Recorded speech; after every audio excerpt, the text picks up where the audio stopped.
Madam Mayberry, please lead us in the pledge this morning.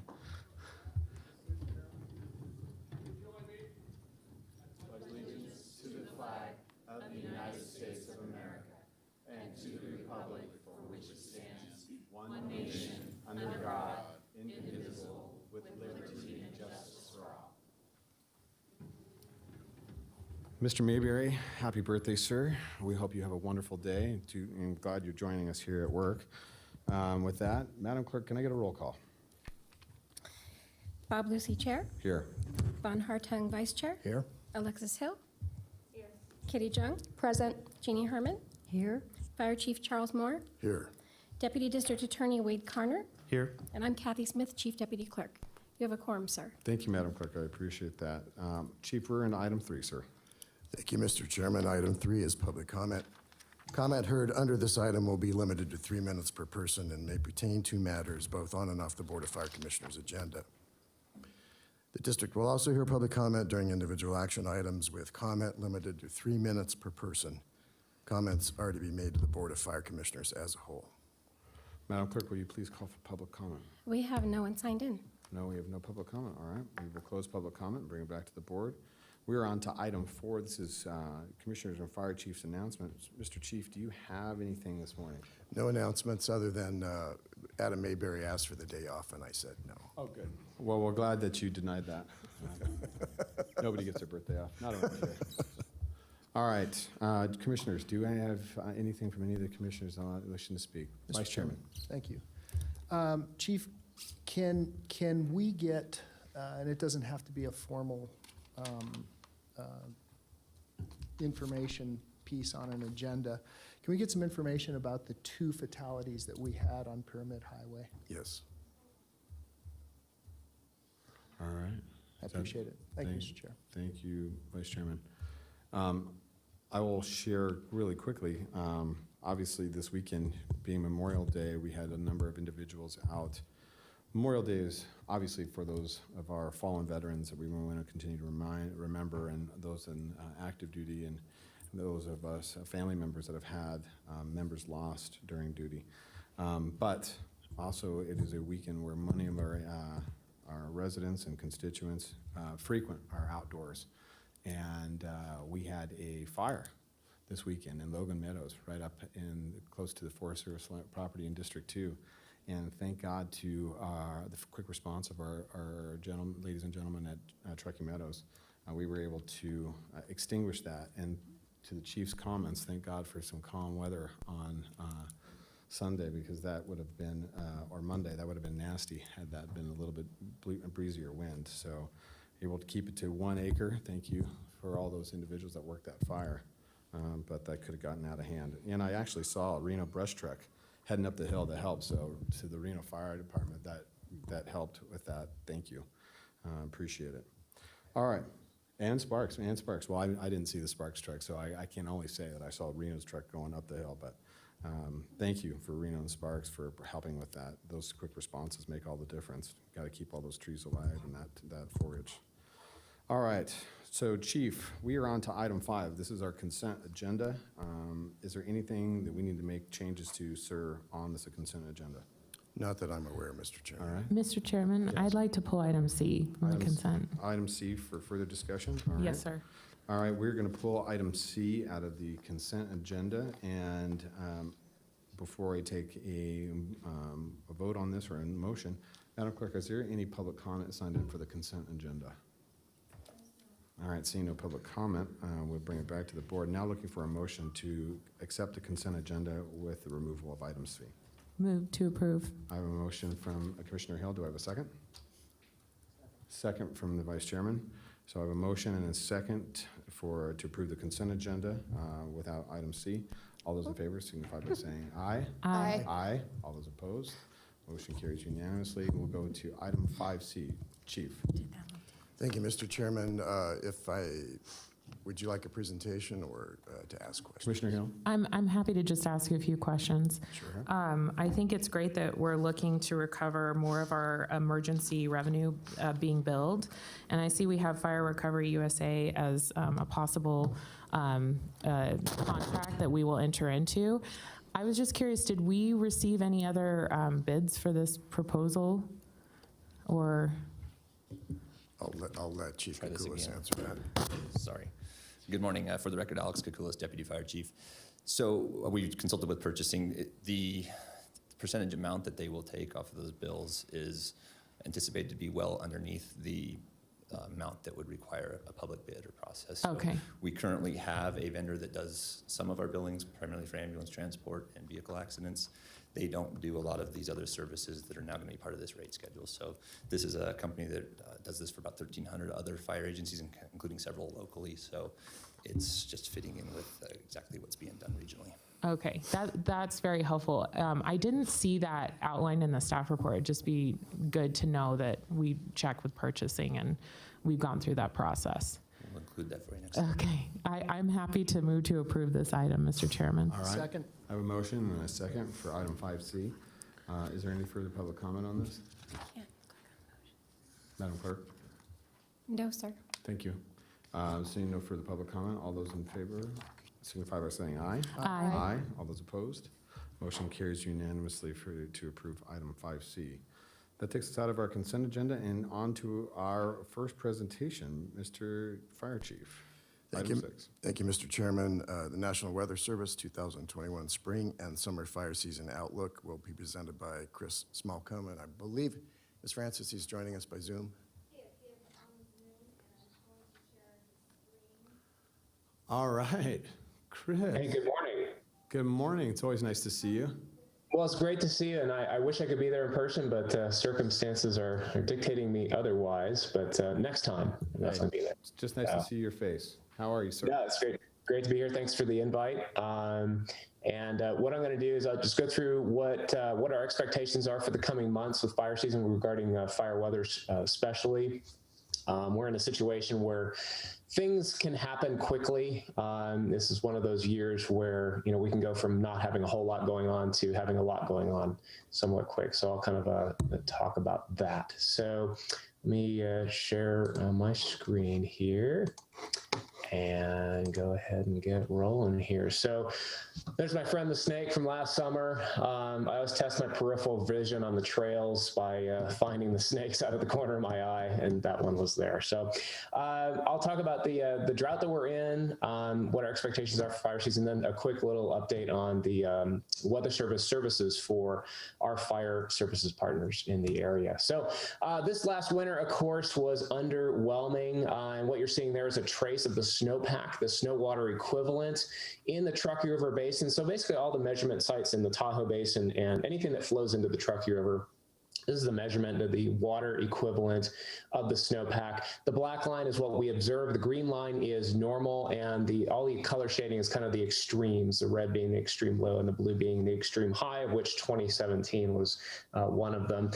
So you can see we're largely well below normal on the snowpack. And a couple of things I want to point out here is look at this bump here at the end of January. You guys remember that big atmospheric river we had in January? That was the one storm we had this past season. So you can imagine if we had not had that storm, how much drier things would be. I mean, it's already dry, but you can imagine just that one storm. So it goes to the climate of our region that we depend on just a few storms to really make or break our season. So that was an important event in hindsight that kept us from being truly horrible in terms of the amount of the deficit on snowpack. The other thing I want to point out is look how quickly the snowpack has declined. And any of you who've been out on the trails in the mountains, the snow is melting pretty rapidly. And we're, if you drew a line here back on May 1st, we were almost a month ahead of where we would typically be in terms of the snow water equivalent. Now things have slowed down a little bit just because there's not much gas left in the tank anyways in terms of the snowpack, but we've also had a little bit of cooler weather, at least middle of the month. We had those snow showers, a little bit of rain there. So there's what Spanish Springs Peak looked like on January 1st. I went up for a run up onto the peak east of Spanish Springs, and I shouldn't really be able to access that on New Year's morning.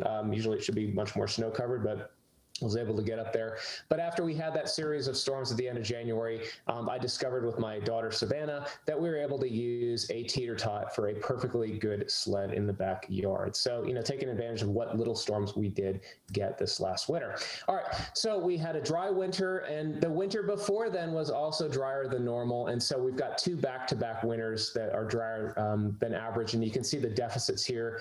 This is the percent of normal since October 1st of 2019. And then this is just the actual amount of moisture, amount of water equivalent that we're behind. So in the Reno area, you know, we're about 2-4 inches behind.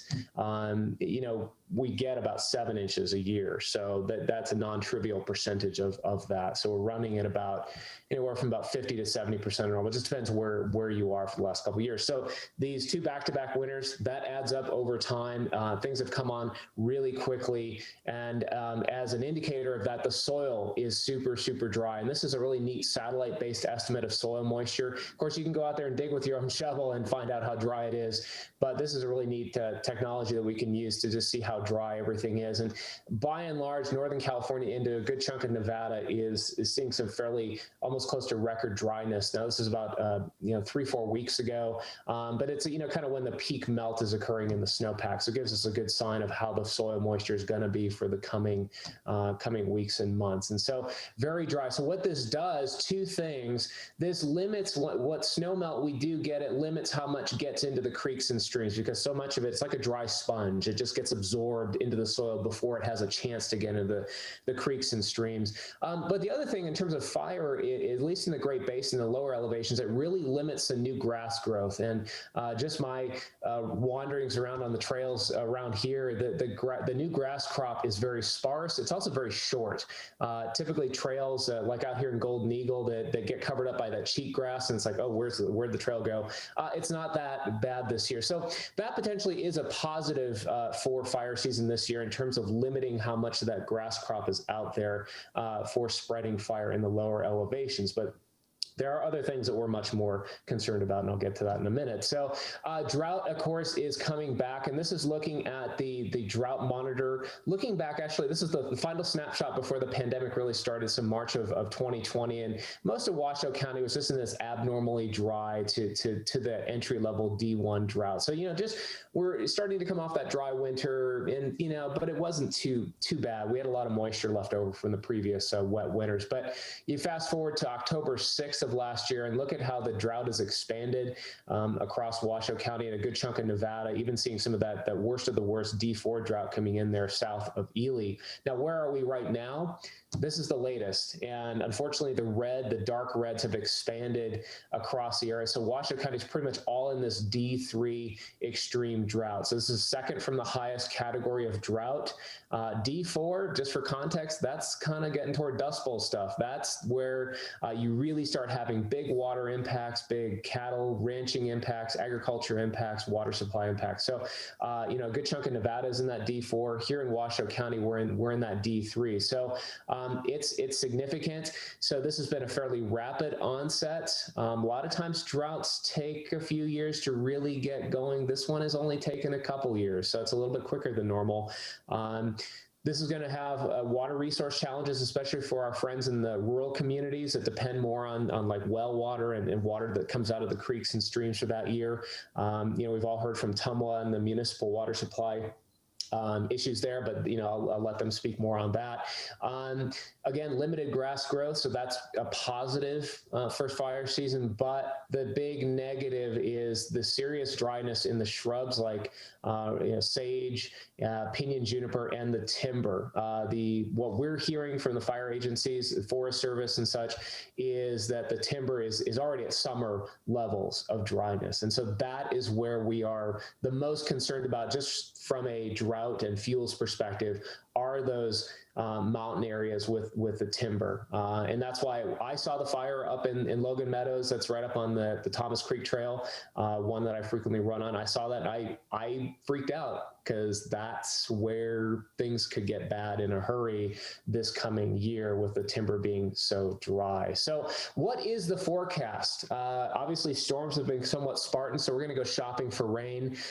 It's amazing what you do find on your run commutes in the between the Pyramid Abbott and Sun Valley. So I found a shopping cart. So we can go shopping for some moisture here. So what about the next 2 weeks? We are getting into that thunderstorm time of year. So wetting rains will be more hit and miss. We're pretty much out of the season to get those widespread big rainy days. Although, a couple weeks ago we had some nice, moisture, but it wasn't a whole lot. So we're looking here at the probability over a multi-state scale of seeing at least 1/10 of an inch of water. So that's not much, but something that we would take to at least put maybe a little bit of a damper on fire season really taking off here. And, at least here in Western Nevada, we're looking at about a 30 to 40% chance of seeing that. And that's from those thunderstorms. We are potentially going to see some on Wednesday and Thursday, but again, they're going to be kind of hit and miss. When you raise the threshold to 1/2 inch, so real wetting rain, that's pretty much a non-starter there, at least through June 15th, really not seeing any indications of significant wetting rains in our area. And again, we are kind of getting out of that season to see those over a big area. Now we can see those more isolated thunderstorms do that. So for the next week also, we are going to be fairly warm, at least through this weekend. And then we do see a cool down early next week. And then it ramps back up into fairly warm temperatures well above normal, which is the red dashed line here, at least for the Reno station. So a couple things this will do is this will continue to dry vegetation out quite rapidly, especially over the next few days. So and then the other thing is you notice this drop in temperatures here. Usually when we have a drop in temperatures, that means the winds are going to kick up. And sure enough, that looks to be the case. So we could be entering that 1 to 2 week period where we do start getting into what we, at least here in the Weather Service, what we call fire season, where we potentially would start issuing red flag warnings and fire weather watches. So be on your toes for that. We're into that time of year where things can change quickly from, oh, everything's okay, it's just a little dry, to, okay, now we're actually in fire season. So that may happen. And this is looking at that same model I showed you earlier, what is the probability of seeing wind gusts over 40 miles an hour next Monday, which is the day we're probably most concerned about at this point. So we're over 50%, 60, even 70% in some of the nearby foothill areas for next Monday. So be on the lookout for that. We'll keep updating everybody with the freakout chart in our briefings as we get closer to that event, but that's what we're watching right now over the next couple weeks. So the water supply outlook, looking at the summer, melting off all that snowpack through July, it's way below normal. And we'll zoom in here on the Western Nevada and the Sierra. We're definitely below 50% of normal. A few spots here, especially on the Carson River, are below 25% of normal. The Truckee at Farad coming into Washoe County here, 32% is the forecast now through the end of July. So not the worst we've ever seen, but definitely a far cry from normal. And again, the dry soils are soaking up a lot of that snow melt before it even gets into the river. So the water managers, the water masters, they're going to have their challenges this year, keeping flows going along the river system. So the summer outlook, looking at our modeling systems here, there's really no clear signal on what we're looking at for the summer in terms of precipitation. And what you're looking at here is a map for the forecast for June.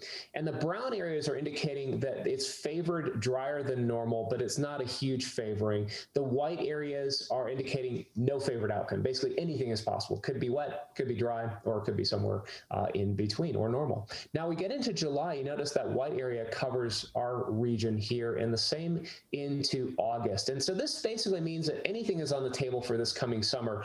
And there are some of the models that are showing a more robust monsoon working up into our area. Not all of them, but that potentially could be a good thing because that would indicate thunderstorms that have more wetting rain with them, not just the kind of storms that we saw last summer, which were dry. And that's what caused a lot of the fires, especially to our west in California, where they were just too dry. So there's some hope here, but it's not anything I would just totally bet the house on for this coming summer, but there's some hope that we could have a little bit more moisture relative to previous summers. Now for the temperature outlook, this one's pretty much a slam dunk. All these oranges here heavily favoring above normal temperatures. This is for June.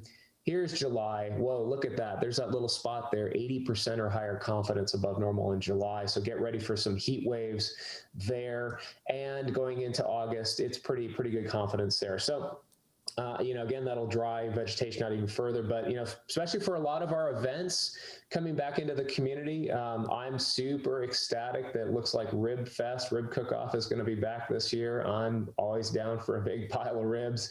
But, you know, these events are potentially occurring during heat waves, so we'll just have to be more mindful of that this year, that these heat waves could affect these public events. So right now, the latest forecast from the predictive services is, and this is the one for June, is showing you near normal in Western Nevada, but starting to creep into above normal up in the more mountain areas around Tahoe starting in July, and then most definitely in August, you get that above normal in the mountains. So the lower elevations, it'll be a battle between, you know, how much the grass growth really does take off. You know, probably won't, just, you know, how dry it is. It's already done its thing. So near to maybe even below normal in the lower elevations, but in the foothills, the mountains, and the Sierra, our analysis, the predictive services analysis, says this potentially could be a fairly big year, unfortunately, being the second year of a drought situation. So keep your eyes on the higher elevations this year. That's where probably everything is kind of coming together. And this is a experimental product showing you, looking at just the rangeland. So we're just looking at the lower elevations at kind of a higher definition, really neat experimental product, and showing you the fire potential for this coming season. You notice that for the most part, the southern half of the Great Basin, so basically I-80 South, is kind of at this medium to low. Just didn't have as much moisture this last winter, so the grass growth hasn't been as prolific. But the northern part of the Great Basin up toward Boise is much more prone to some significant fire. They had a little bit more moisture up there for this coming this last winter. So what keeps it from becoming a big year?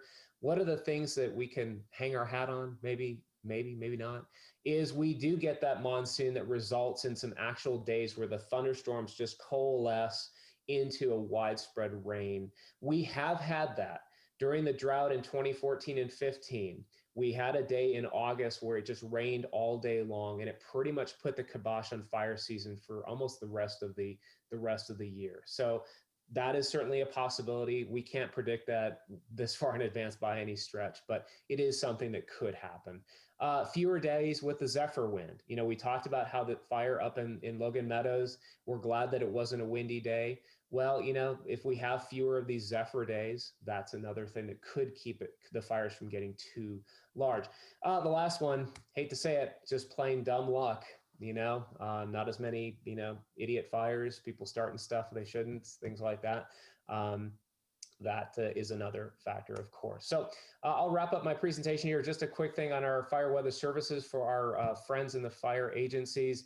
We're still going to do the freakout chart, although this time Savannah may not be quite as much of a help designing the freakout chart as she had last year, since she was home here and there last year. But we'll keep doing that. Fire weather planning forecast twice a day, spot weather for wildfires and incidents. And then we got our IMETs. There's Alex and Tony on incidents, the large incidents. We do deploy IMETs out to those fires to provide dedicated support for up to 2 weeks at a time. So no big changes there for how we're doing business. This is really cool. We've been working extensively with NV Energy, along with Liberty Utilities and the other utilities, to help them deploy and expand weather stations around the community and around the region. This is just an amazing data set. It is publicly available through a website called Meso West, and it has helped us a ton assess wind and relative humidity issues going into fire season, but also winter storms as well. Been super helpful. So we've been working with them to help them site stations in more wind-prone areas. So that's a cool partnership with them. Just a refresher, the fire weather watch and red flag warning, it's all about confidence levels in those critical fire weather conditions. So the watch is, could happen. Just want to give you a heads up. The warning is like, yep, it's going to happen. Red alert, all hands to battle stations. That's where the confidence is high. And so that's where we're looking at wind gusts 30 miles an hour or higher, relative humidity 15% or less, or numerous dry and fast-moving thunderstorms. That's when we issue these watches and warnings.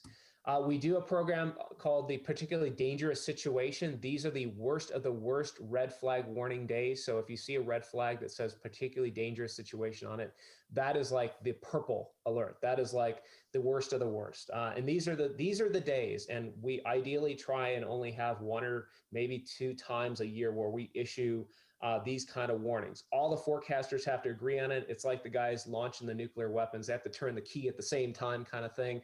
We make sure we're all on the same plate, that this is a really bad day, and where evacuation messaging is even more crucial for the community, that it may literally be just minutes that you have to leave your home if you're in the wildland urban interface on a day where you have 60-mile-an-hour winds and 5% humidity. So these tend to be more common in the autumn, where we do get those high wind days, but they can happen any time of year, including the summer.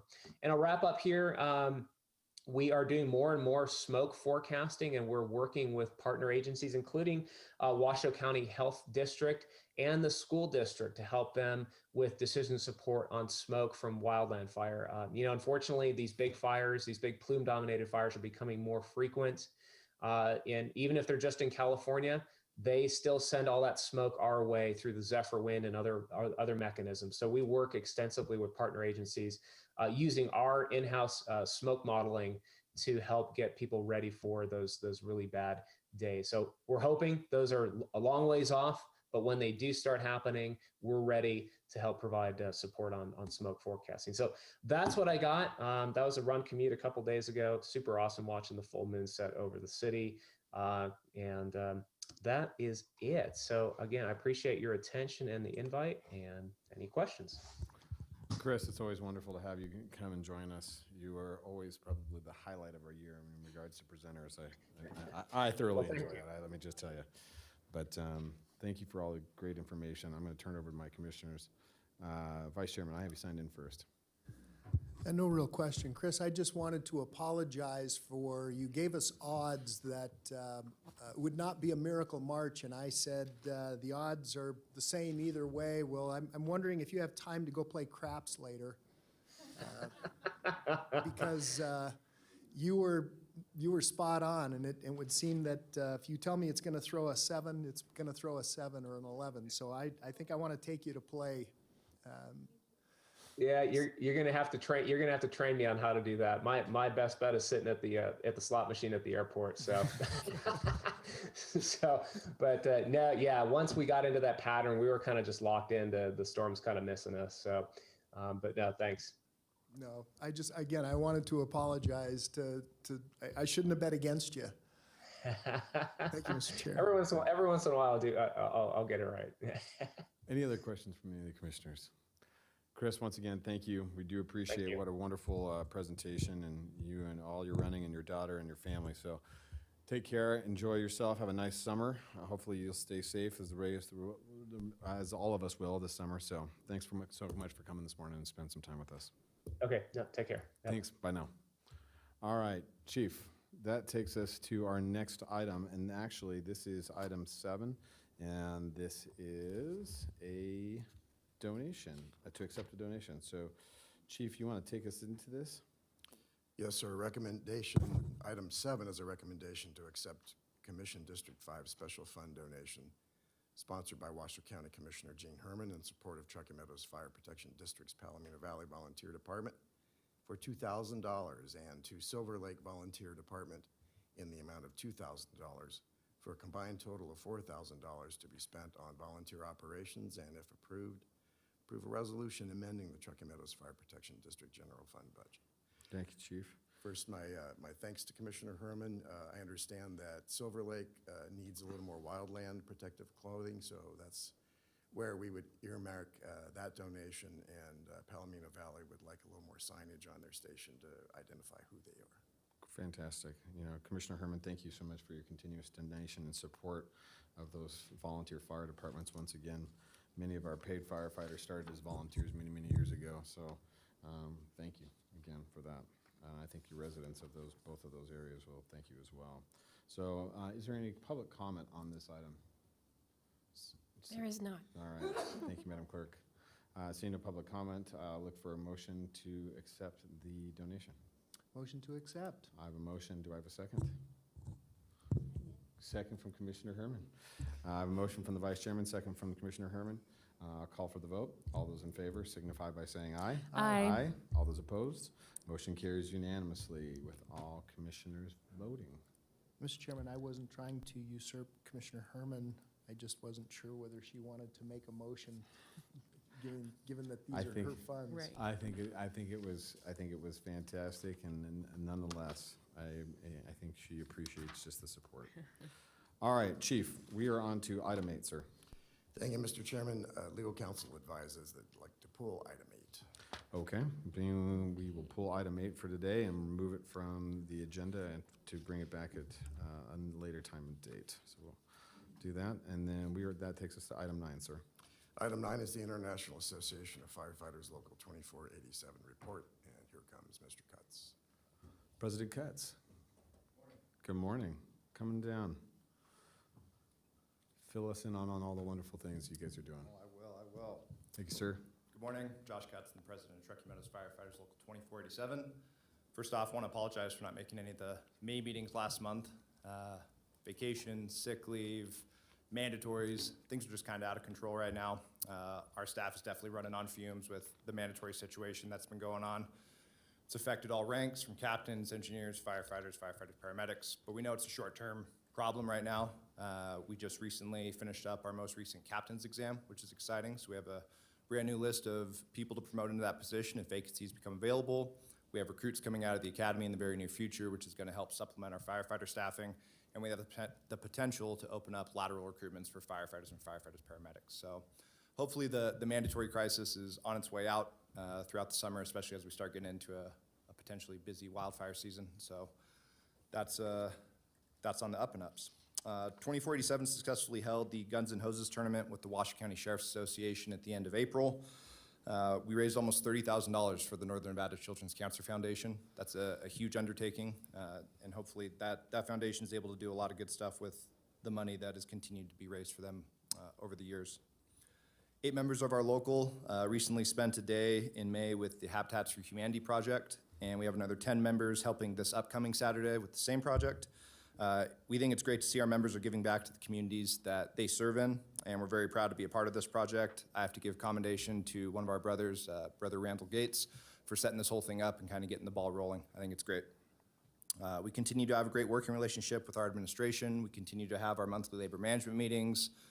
Chief Kagulas comes out to the station, meets with members of our board on a regular basis, which is fantastic. It really improves our communication, and we couldn't be happier with them.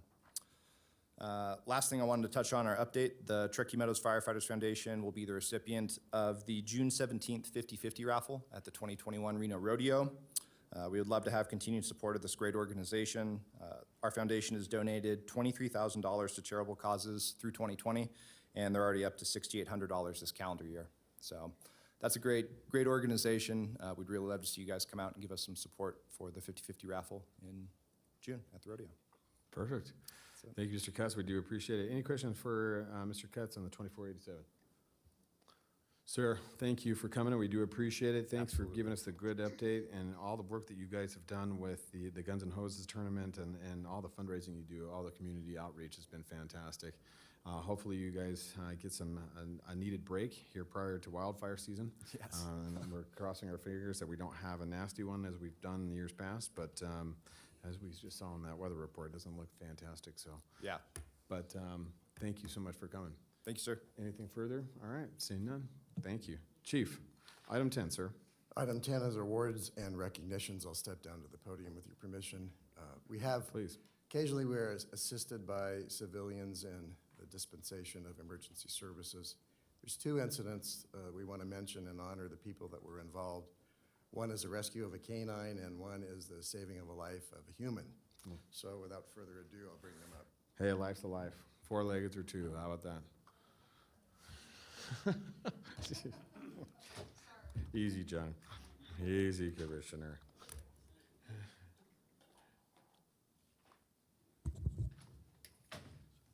So first, if I may ask the employees of Jet Plumbing to come up, Melissa Audello, Joey Diaz, and Kevin Jones.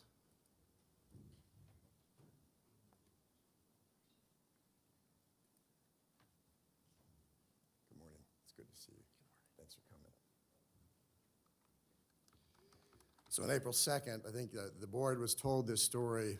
Ginger the Beagle got down a drainage pipe. I'd like to put some photos up. So Can we get the overhead? we could have the overhead on, please.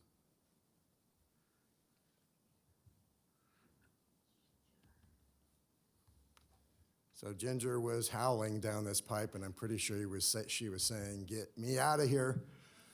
But she was down there a ways, and we were trying to figure out how to do this.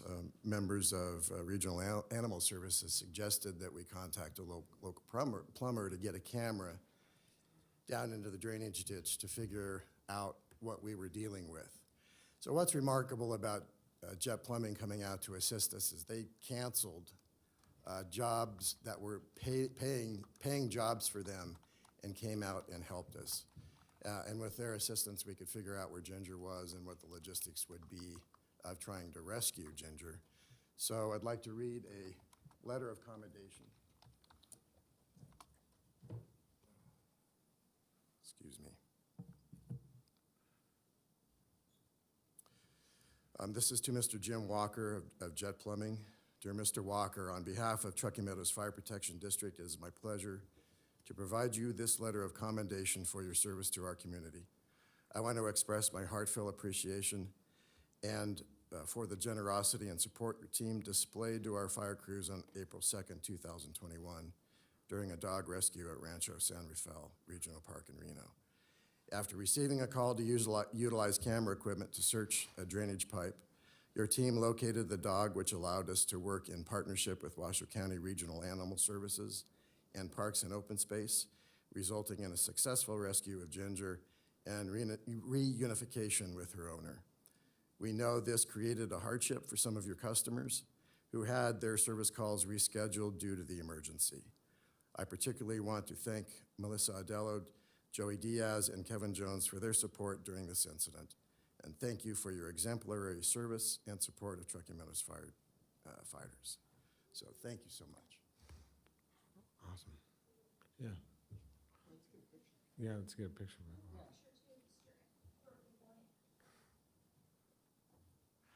All right. Thanks.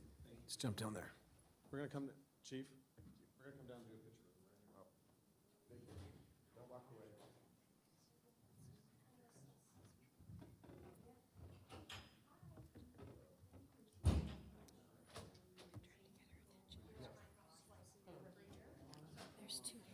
And Mr. Chairman, we've got a couple of other people we'll want to include in here. So while you're staging, I'll just mention that Officer Brandon Vanash, who responded as animal control officer, suggested that the fire district be called.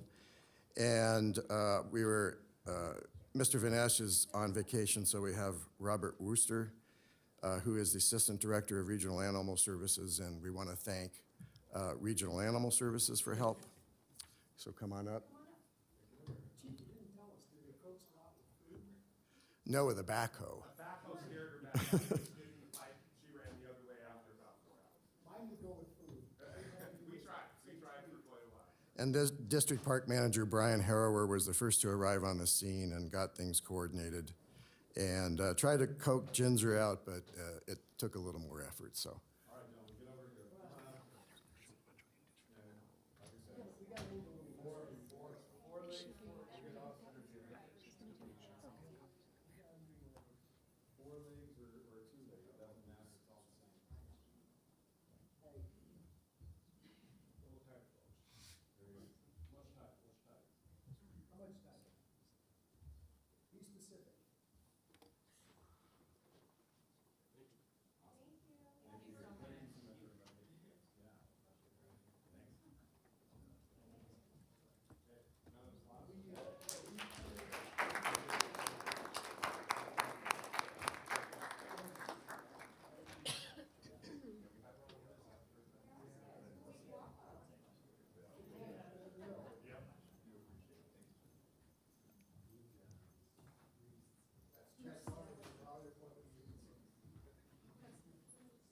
I need to talk, Mr. Chair.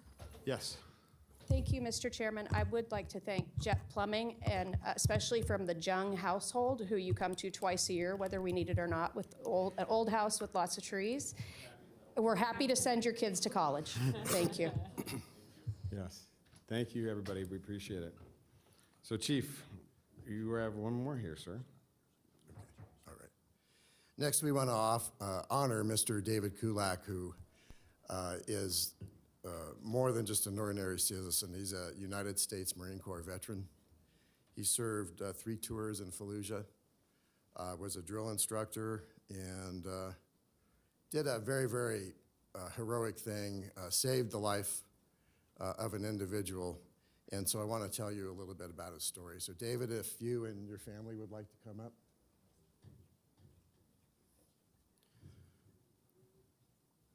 It won't surprise you that a Marine did this. But thanks for joining us. I want to present the Medal of Accommodation to Mr. David Kulak. On Saturday, April 24th, David and his wife, Carrie, were on their way home from shopping when David noticed a man lying face down on Kivett Lane underneath his Tahoe.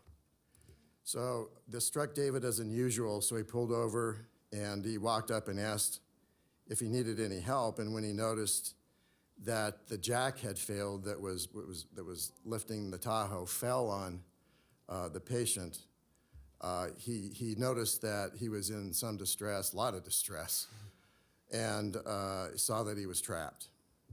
So David's wife immediately called 911 as David tried to lift the right rear of the vehicle. He was able to lift the vehicle up about a half an inch and could see that the patient's chest was moving, so he knew that he had a viable patient.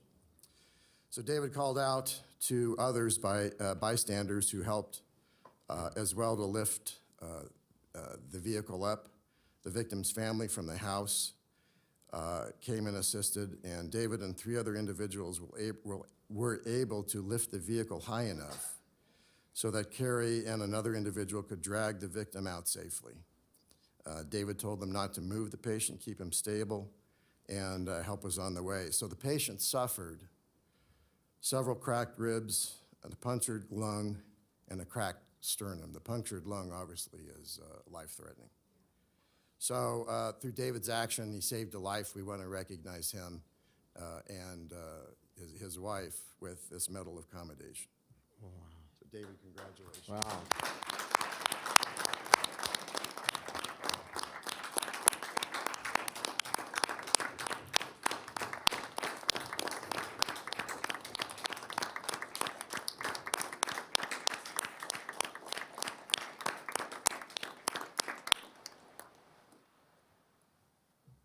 Wow.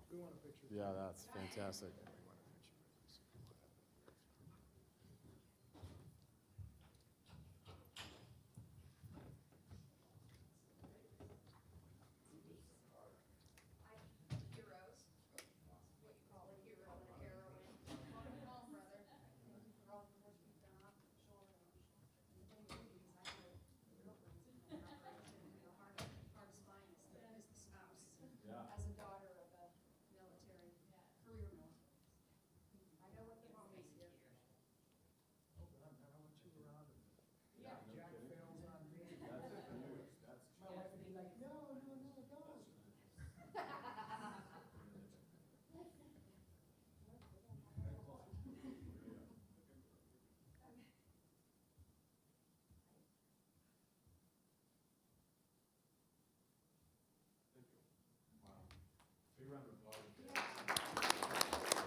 Wow. That's an amazing story, David, and to the Kulak family. Thank you so much for coming and sharing your story with us today and being part of this meeting with us. It shows you how rare you get opportunities to stand up, and it's not, you can call people heroes, but usually it's just humankind. And so thank you so much for being there, and I'm sure they're that patient, or that individual is glad that you were there as well. I talked to him a couple days later and said, because they sedated him for the night, and then the next day he was intubated. They pulled the tube out later on that day, and I said, how you feeling, buddy? Like a truck fell on him. I bet. He was out in like 4 to 5 days, surprisingly. Well, I bet he gets to still have that sense of humor because of you and your wife. Thank you. Appreciate it. Thank you so much for everything. Wow, those are great. Those are great stories. You know, and those are the things that kind of remind you that humanity is important. All right, Chief, let's take us into some business items now. Let's get down to business. Item 11, sir. Item 11 is the fire chief's report. I want to congratulate the crews on successfully extinguishing the fire yesterday. That could have been another rock farm fire, unfortunately, if we would have had any wind. But nevertheless, the fire was spreading, and they got on it pretty quick. I want to thank our mutual aid partners, Sparks and Reno, for assisting. A lot of mop-up on that fire, and I'm glad that the event concluded successfully. It's investigating, but we do not. But we do know that it started in a mobile home structure and then spread to the wildlands. And that's not an easy area. Logan Meadows is not an easy area. No, access is very, very tough there. Yeah. I mean, to get trucks up there quickly in a timely manner is not, and it's not close to any one of our stations. Not Reno, Sparks, TM for that matter. It's a challenge. So thank you for everybody who helped participate yesterday. That could have been much worse than it ended up being. So I want to mention the district's next initiative is the master plan, and this will be a significant document for the district for years to come.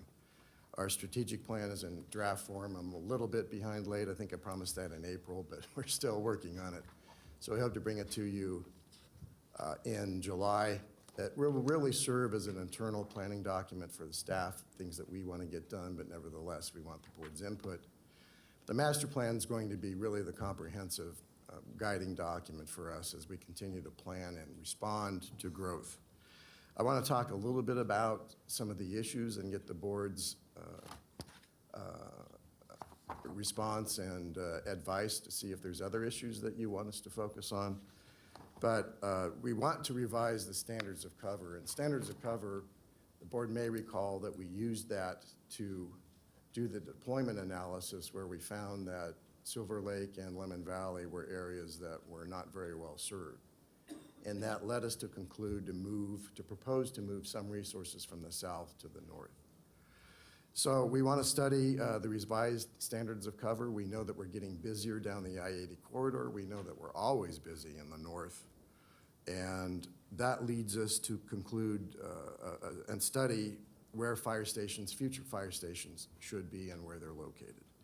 And existing fire stations to make sure that they're in the right place. Our staffing levels of what we're going to need in the next 3 to 5 years, if not longer, we need to study that. The I-80 corridor, as I mentioned, is getting very, very busy. The response currently comes out of Hidden Valley, so we're making a response sometimes all the way down to Wadsworth from Hidden Valley, which is a very, very long response time. I want to talk about the expansion of the district's boundary. I know that I've been engaged with Manager Brown and Assistant Manager Kay Thomas about Gerlach and Red Rock and come up with a plan how we're going to serve that area in the long term. There'll need to be some planning efforts there. And then obviously the economic forecast and the financial pro forma of how we'll pay for improvements going forward. So I envision this planning process going forward in conjunction with perhaps some discussions about regional service and how we better respond with our regional partners. That has to be a part of the mix, I believe, whether it's mutual aid, automatic aid, or even beyond that. So those two things will run parallel. So really simply as that, we'll get started probably the end of July, and if there are other issues, I just wanted to get this before you and get you thinking about it. It is an agenda item that will come back to you as things go forward. I think I left out our use of volunteers. Our use of volunteers is diminishing, and some of our volunteers realize that they only have the time to be able to respond to EMS in some cases and to wildland fires. But keeping volunteers as an all-risk agency to where they go into structure fires is one, we can't find the volunteers to do that. And two, they can't train to the level where they need to be proficient. In my conversation with some of the volunteers, particularly in Red Rock, they see themselves bringing support like water, fighting brush fires, and EMS, but not so much as structural entry. Kulak is the exception, of course, because it's such a long way. Volunteers and the paid staff that are there have to be all risk, so structure fire, EMS, and wildland. And we had engaged an economic forecaster some months ago before COVID hit. And then when COVID hit, we kind of put the brakes on that plan. So I intend to bring her back. I think most of you may know her, Eugenia Lamore. I'm butchering her last name, Larmore, who really has a handle on how this area grows. And she'll be able to give us some financial forecasts to try to match and time the improvements that we'll need to make sure that we're going to be financially healthy in the years to come. So nothing more than that, Mr. Chairman. If there's things that you think would be beneficial for us to study, I'd love to have that discussion. Great. I know I have Commissioner Jung. I know she has probably some questions for you, Commissioner Jung. Thank you, Mr. Chairman. Mr. Fire Chief, when we're talking about the volunteer service and squad, I think it is important to inform newer members of this commission. While volunteer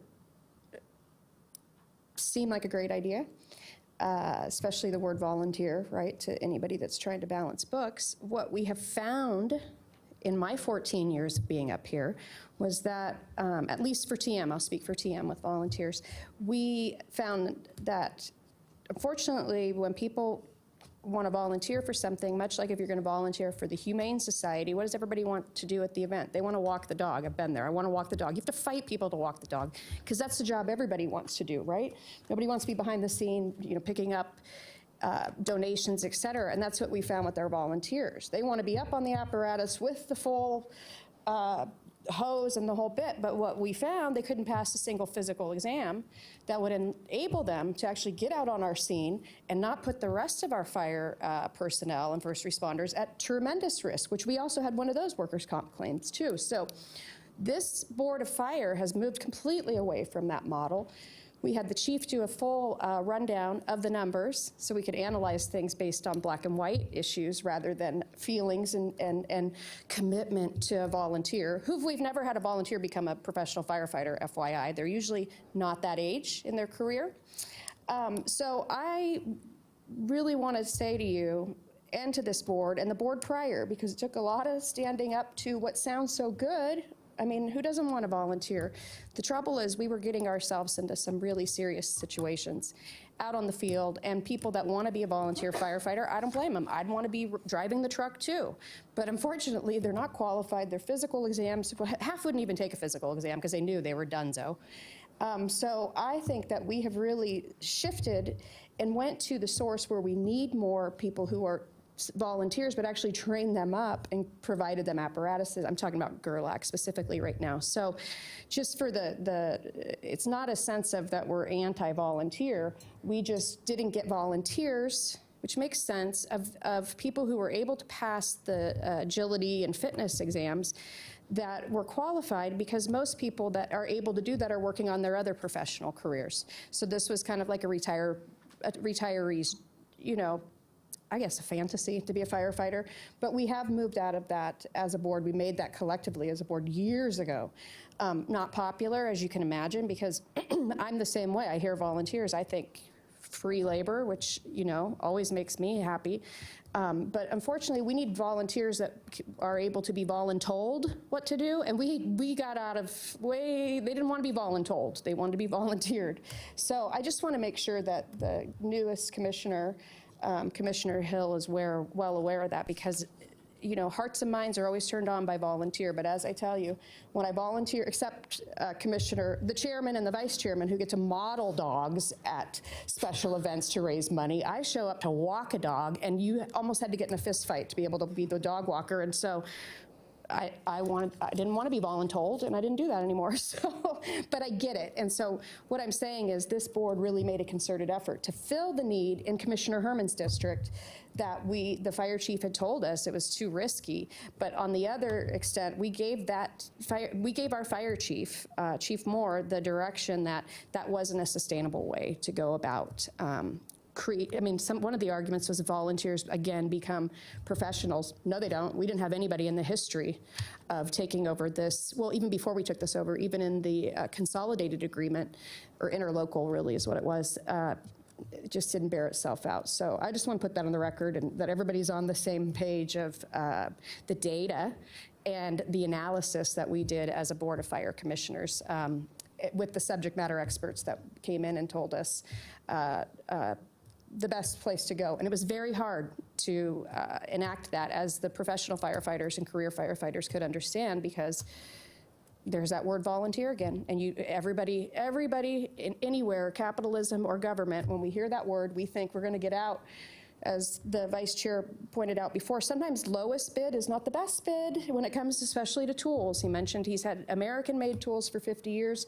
You try to go buy tools for, I don't buy tools, but if you try to go buy tools for Walmart, I presume, they don't last as long. So that is Harbor Freight. I love Harbor Freight. I would, because I don't buy tools. But that is why we made the decision to get out of the volunteer coordination and deployment and more to get into the safety of our first responders, period. So thank you. I just want to clarify that. Thank you, Commissioner Jung. Commissioner Hill, I have you signed in next. Oh, I just wanted to commend the chief for having regionalization as a big part of, the plan, because I think that the leadership of this board is really to look on how we can work together as a region, and I'm really excited for that conversation and what the recommendations will come out of that. So thank you for that. Thank you, Commissioner Hill. Vice Chairman. Thank you, Mr. Chair.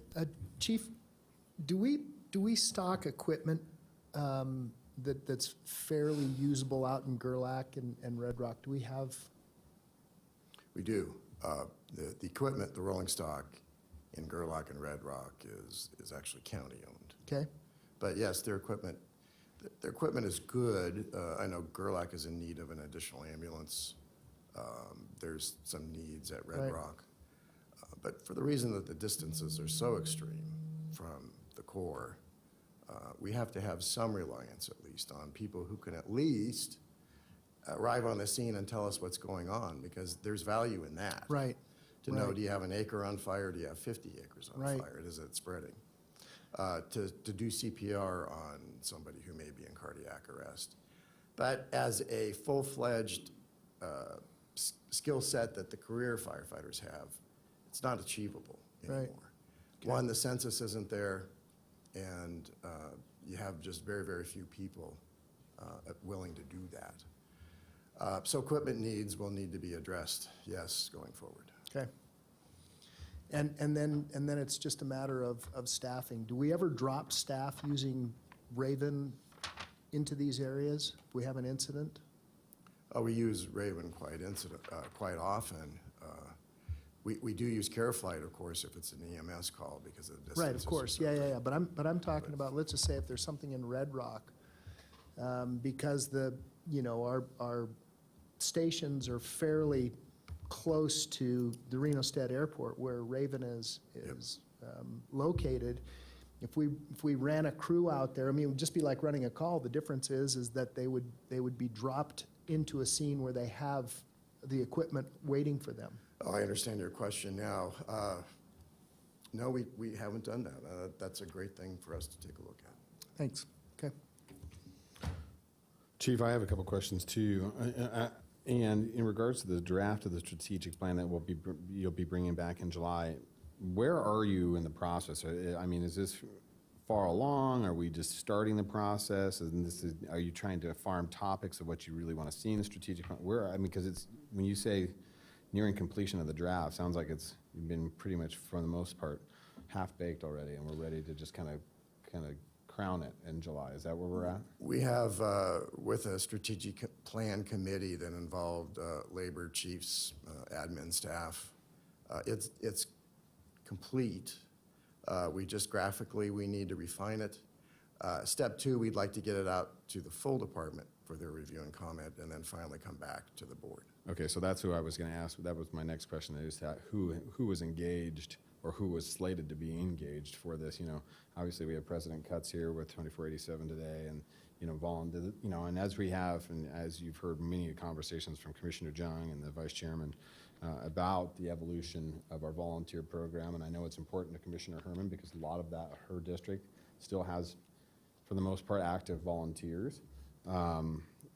Efficiently or not, that could be, obviously that can be argued. But what I would say is that because we have an evolving county, and being from District 2 and growing up in Washoe Valley and seeing the Washoe Valley volunteers and Galena volunteers, and a lot of those guys functionally operating over the last 30 years, becoming paid firefighters. But as Commissioner Jung pointed out, we don't have those types of firefighters joining the volunteer programs anymore. They're not young individuals. They're going right into academy. They're getting involved with REMSA or different organizations and going through schooling. Obviously we have to look at it as, it's very difficult because we're not just a metro county where we can focus on just metro service. We're not, we're very much a very blended county, from very rural portions to very suburban to metro. And so we've got to look at it from different standpoints. Where do volunteers play a strong role, and where don't they? I would contend that we don't play as strong of a role in the South Valleys as they did in the North Valleys, but they do still play a role. So I think it's something we need to discuss, and because to Commissioner Jung's point, we're putting good money after bad, fulfilling programs that we're not seeing the return on, that could be better spent in other places. And so I think that is something we need to discuss on a strategic plan going forward from that standpoint. So. Yeah, indeed, we are. Volunteers are not free. There's thousands and thousands of dollars that we spend on the program, and their contribution to at least the numbers of calls is fairly de minimis. Yeah, fantastic. Okay, well, we'll have that ongoing conversation, and I look forward to that in the July meeting. So, all right, any other discussions on this for the chief, for the strategic plan? All right, Chief. And for the record, I'll just let the other reports stand unless there's questions. It's okay. So anything further for Chief underneath his fire report or the operational report for the monthly operational report for the dashboard? Seeing none from the commissioners, we will move on and close item 11, as this is for discussion only, and go on to item 12. Chief. Mr. Chairman, item 12 is a recommendation to approve an employment agreement between Truckee Meadows Fire Protection District and Alex Kagulas, Deputy Chief, to extend the contract term and to provide updated salary figures and holiday comp time payouts and outline payment upon separation as outlined in Section 3 of the agreement, to be effective July 1st, 2021 through July 31st, 2023. All right. I'd like to say that I'm very, very pleased with Chief Kagulas' work. He's undoubtedly the best deputy I think I've had in my 30 years as chief. And he is amazingly analytical. He gets a lot of work done for the district, and I'm very, very pleased with what he's done for us. Fantastic. Thank you, Chief. Chief, do you have anything you'd like to add before we jump into this?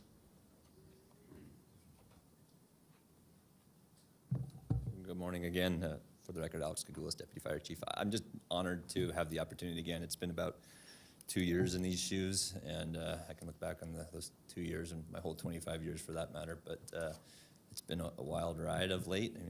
I definitely didn't plan on some of the things we'd be working on the last couple of years given COVID, and yet some of the other opportunities, and I'm just extremely proud of the organization. I appreciate the kind comments from the chief. He's also one of the easiest chiefs I've ever had to work for in all my years. I think the whole staff really enables us to do what we're doing, and why TM's in such a great position today. And I got to especially thank my division chiefs. The 4 of them are literally my right-hand men, and make all this stuff happen with everyone in their division. So just honored, proud, and thank you again for the opportunity. Well, fantastic. I love that.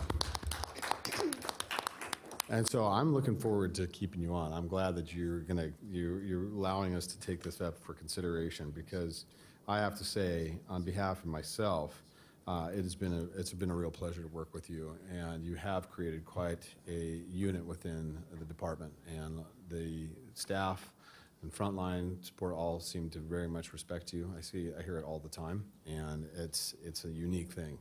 And so I want to thank you for all your hard work over the last 2 years. It has not been an easy 2 years for that at all, and I've seen you without sleep for many, many hours, and you continue to put in tireless days and 100% effort. So thank you for all your work you've done. You're right, Chief. You did get a good one. So with that, are there any other discussion from any of the commissioners or questions for the chief in regards to the update for the contract for Deputy Chief Kagulas? I have a motion from Commissioner Jung. Do I have a second? Second. Second from Commissioner Hermann. I have a motion and a second. Do I have any public comment on this item? No, you do not. Seeing no public comment, thank you, Madam Clerk. I will call for the vote. All those in favor signify by saying aye. Aye. Aye. All those opposed, motion carries unanimously. Please affirm your votes on the screens. Thank you very much. Welcome back for another 2 years, Chief. All right. Chief, we are on to now item 13, sir. Mr. Chairman, with your permission, may we skip to item 21? We have Mr. John Peterson, our bond consultant, and so he doesn't have to sit here for another 45 minutes. Perhaps we could move up the Oh, public come on. He hearing. likes to see about our fire meetings, huh? All right, we'll jump into the public hearing if that's what you would like to do, Chief. So we'll open the public hearing, item 21. So, Chief, you want to take us into item 21, sir? 20. Oops, I goofed. It's actually 20. You don't, okay. I'm My jumping bad. all around, so we'll close 20. Wade, we're all good, okay.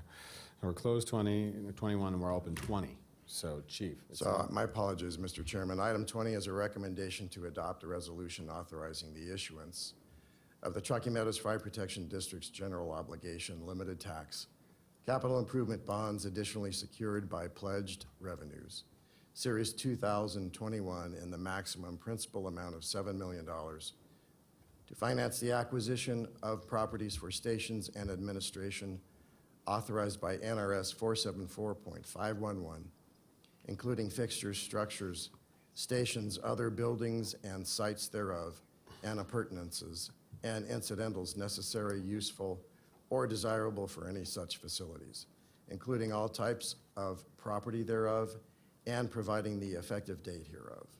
The proposal to issue bonds was approved by the Washoe County Debt Commission per NRS 350.014 on February 19th, 2021.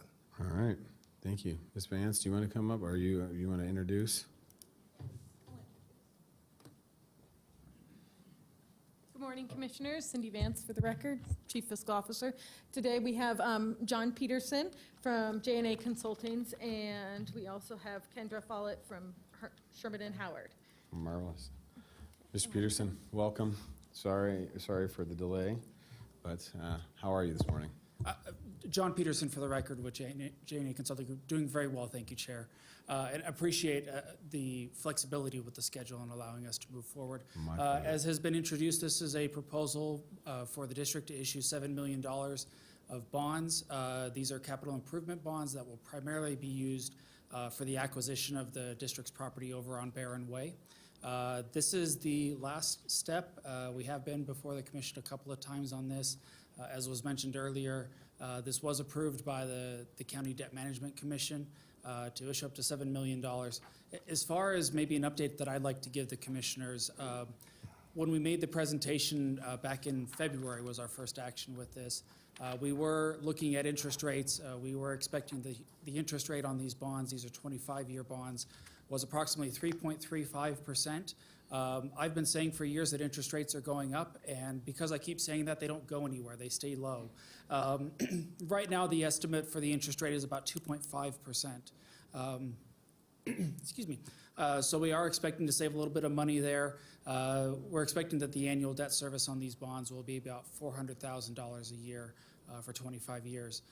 And again, these are bonds that will be used to purchase a property that's currently being leased by the district. So not a new cost, just a replacement of those lease payments with the bond payment and with the added benefit of owning the building once that's complete.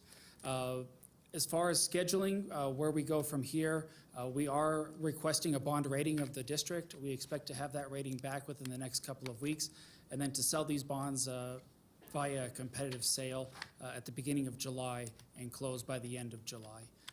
That is our current schedule. Obviously, we'll be flexible depending on where markets go between now and then, but right now we're not expecting a whole lot of hiccups in that process. That's my very high-level summary, and I'll pause and see if there are any questions. Great. Thank you, Mr. Peterson. Are there any questions from the commission to Mr. Peterson?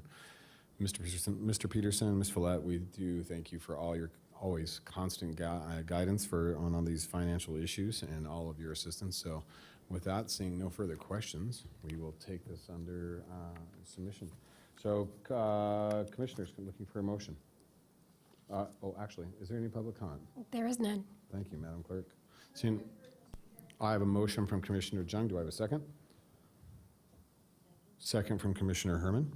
I have a motion and a second. I will call, seeing no further public comment, call for the vote. All those in favor signify by saying aye. Aye. Aye. All those opposed? Motion carries unanimously. Thank you very much, ladies and gentlemen. All right, Chief, can we jump now, or do you want to jump back? Let's jump back to item 13, Mr. Let's jump back to 13. All right. Item 13 is a recommendation to authorize staff to contact Apple Incorporated regarding development of a fire station pursuant to an ordinance and development agreement as stated in ordinance number 1476, dated October 25th, 2011, and subsequently amended and restated on November 28th, 2017, and authorize staff to consider timetables, conceptual plans, and a schedule for occupancy. So the board may recall that the Board of County Commissioners approved a development agreement with, I believe it was Reno Industrial Park, if I'm getting that right, way back when, and was sold to Apple. So the commitment to build a fire station was first established in that first development agreement and carried through now with the new owner, which is Apple. Staff would like to contact Apple to get the ball rolling on development of the station. One, I mentioned previously in the chief's report that our call volume down the I-80 corridor is increasing, even all the way down to Wadsworth. The station would be vital for us to protecting the I-80 corridor and also keeping the crew at Hidden Valley in quarters, because Hidden Valley is the station that responds all the way down the I-80 corridor. So in effect, we leave Hidden Valley unprotected for a bit while they're making responses down there. So the development agreement says that I need to contact Apple. We'd like to get started. They have a year to develop the conceptual plans, and then I believe another year to develop actual plans and construct. The commitment on part of the district is to staff the station once occupancy is ready. And so that gives us about 2 years to do the planning to hire the additional firefighters we'll need for that station. Staff is confident that we'll be able to do that. So this recommendation is simply to authorize staff to get the ball rolling on this. Marvelous. All right. Vice Chair. Thank you, Mr. Chair. And I'm have been fully in support of getting this station built sooner rather than later. Chief, I couldn't find it. What's the footprint that Apple has agreed to?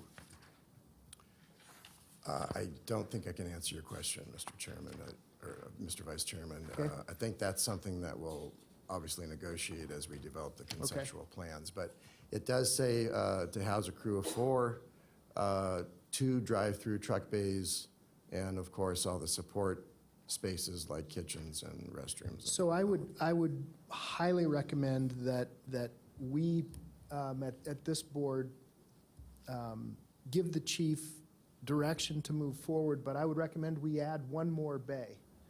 Instead of 2, add a 3rd bay, and that 3rd bay can be offset with a brush truck with the BLM, I-80 East is growing, blockchains is coming.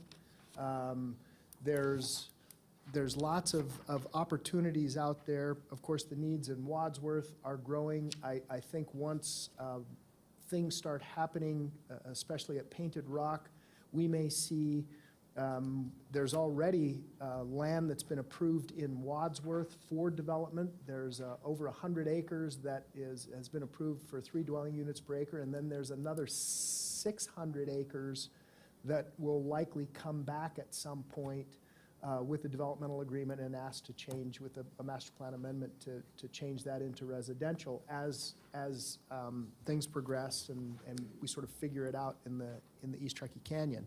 That said, I'm fully supportive of this, but I want to make sure that we don't short ourselves in terms of what we build and then realize that we have not built enough out in that rapidly growing area.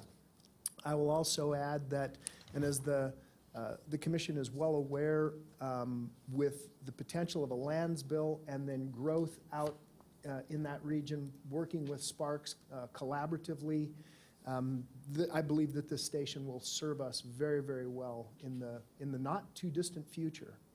I'll be gone, but other members will still be here, and this is a legacy that we can certainly leave. So, Mr. Chairman, if there are no other questions, I will make a motion. One other question before we jump into that. Commissioner Jones. Thank you. It's not really a question. If I recall correctly, the vice chairman played a very large role. I know the sign and the signatories were here, but the vice chairman has really kept his eye on this entire time. So I think if he would like to, obviously it's his decision, Mr. Chief, to have him involved to sort of shepherd this. And then the other, I just looked it up because I didn't want to tell you anything wrong. Imagine that. Apple is the most profitable company in the world as of March 21st, 2021. Well, there was an oil company that was more, so I wanted to make sure I was legit in what I was saying. And I believe that this is a great opportunity for this commission, the chief and the vice chairman, to talk about some branding opportunities out there too for the actual fire station, and if we wear their brand or put it on I mean, Apple. Everybody loves Apple, right? It's everywhere. I have stickers all over my house from Apple because they give those free things, and I'm 6 and I have to put a sticker wherever I find a sticker. I think we could do some branding opportunities through them. Yeah, and then think about this too, Mr. Vice Chairman, because it is going to transform that whole East Corridor, is there also should be some money that we're supposed to be coming to us one day from Purdue, from the opioid issue that has touched every single human being in Washoe County in some way or the other.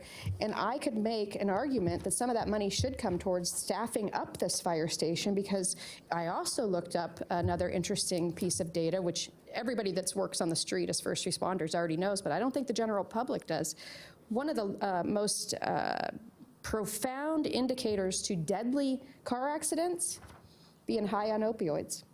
And it's because they fall asleep, right? They're just gone.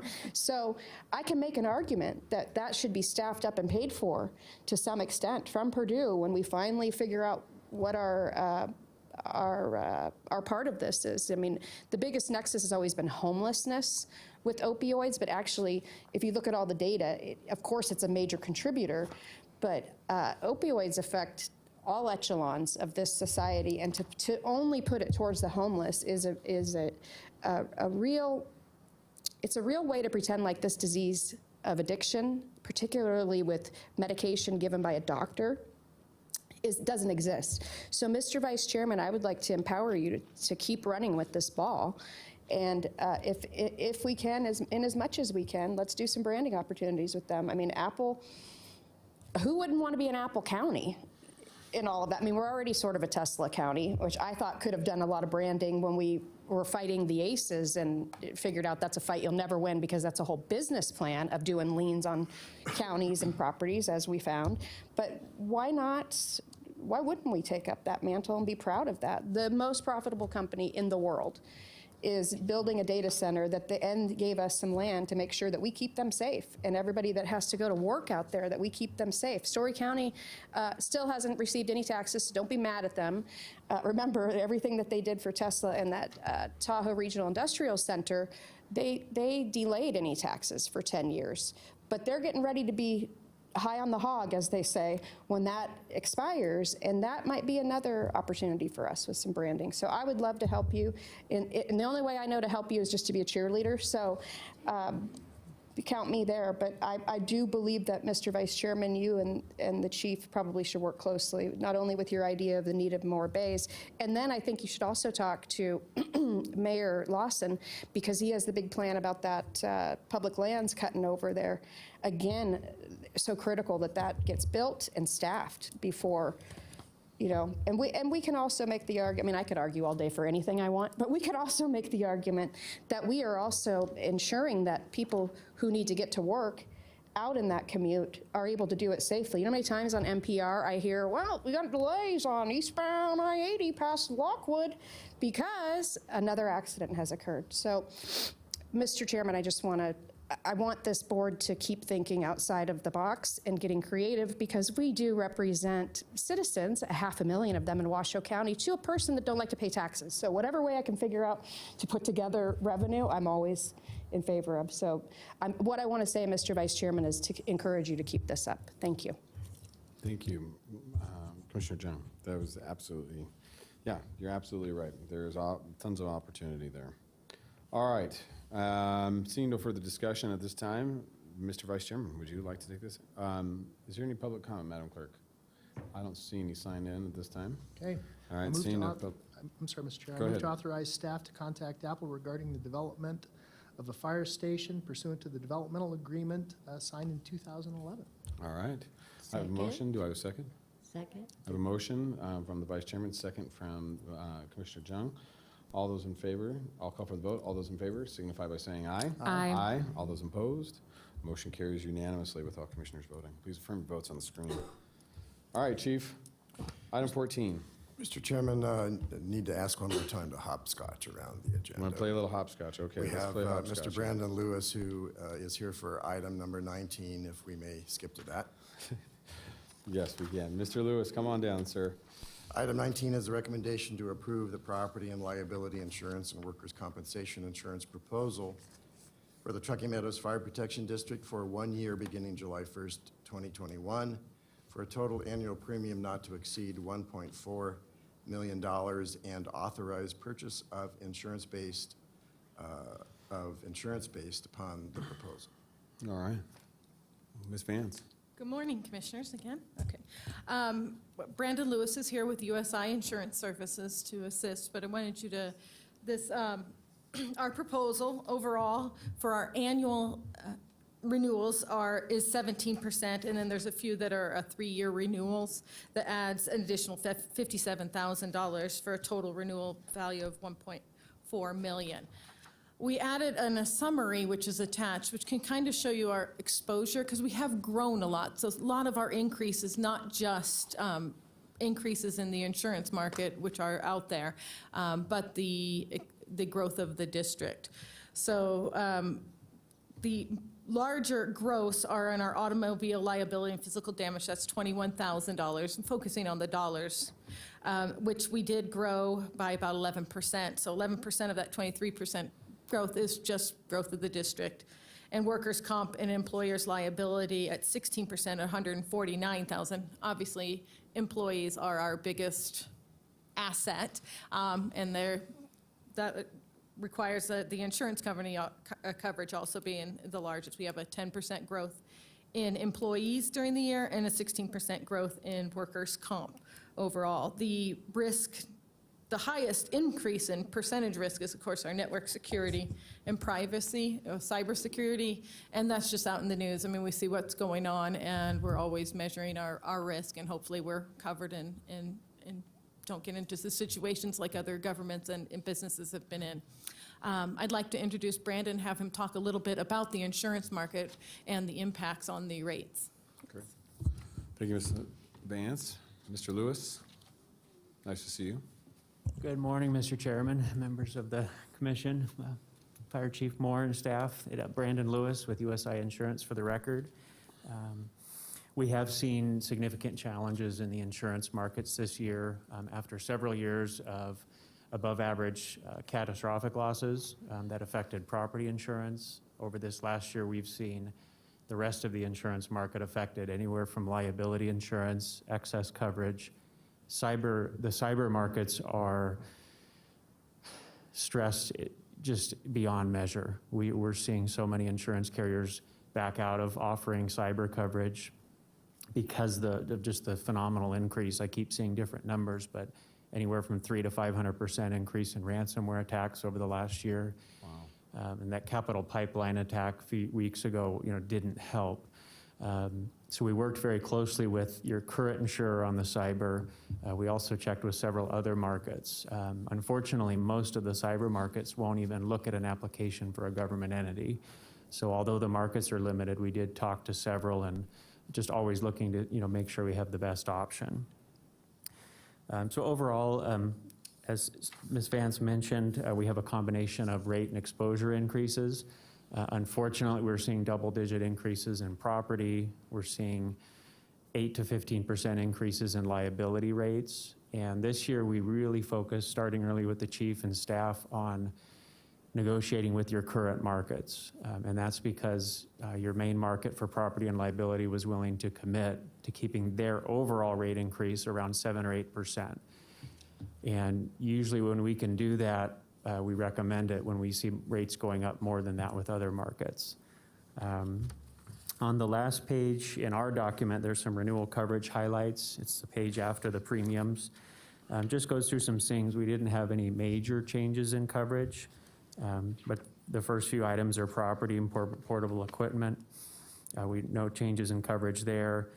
Guaranteed replacement costs for buildings with a $2,500 deductible. Blanket contents limit for all the various locations of $5.2 million on a replacement cost basis, $2,500 deductible.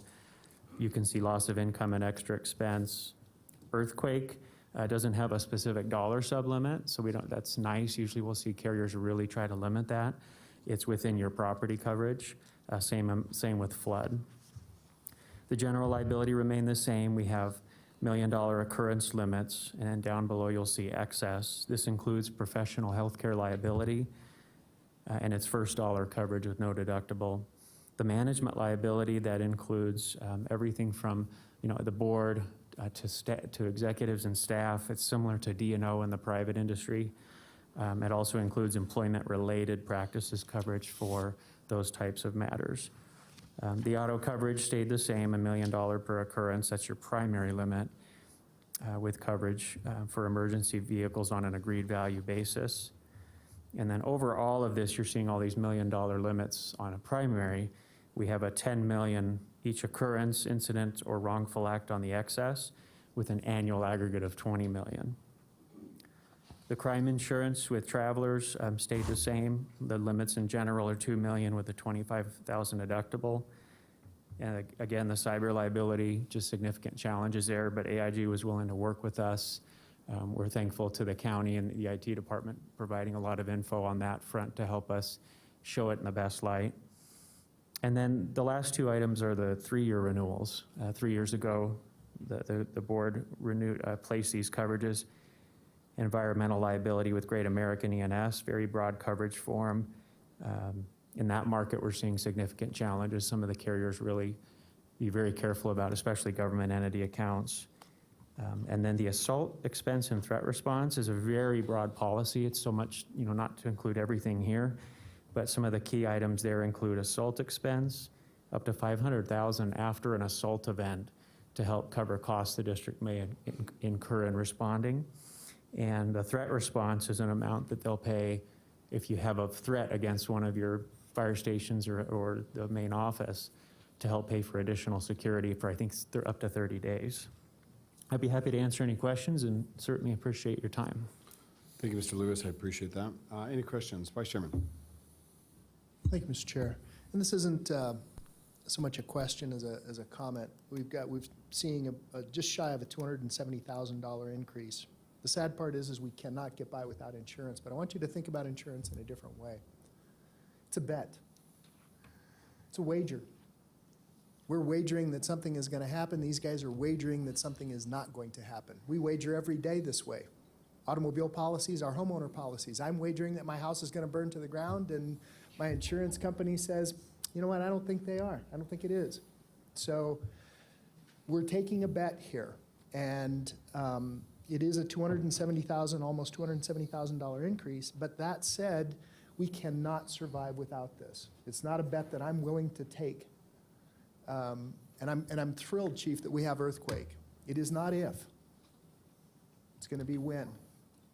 No, and I mean, sadly, we're in a pretty major zone. So I'm fully supportive of this, even though we're seeing some fairly stiff increases. And we have to remember, these guys, again, not a pejorative comment, they're in business to make money. Yeah, they're in business to make money. So. Perfect. Thank you, Mr. Chair. Thank you.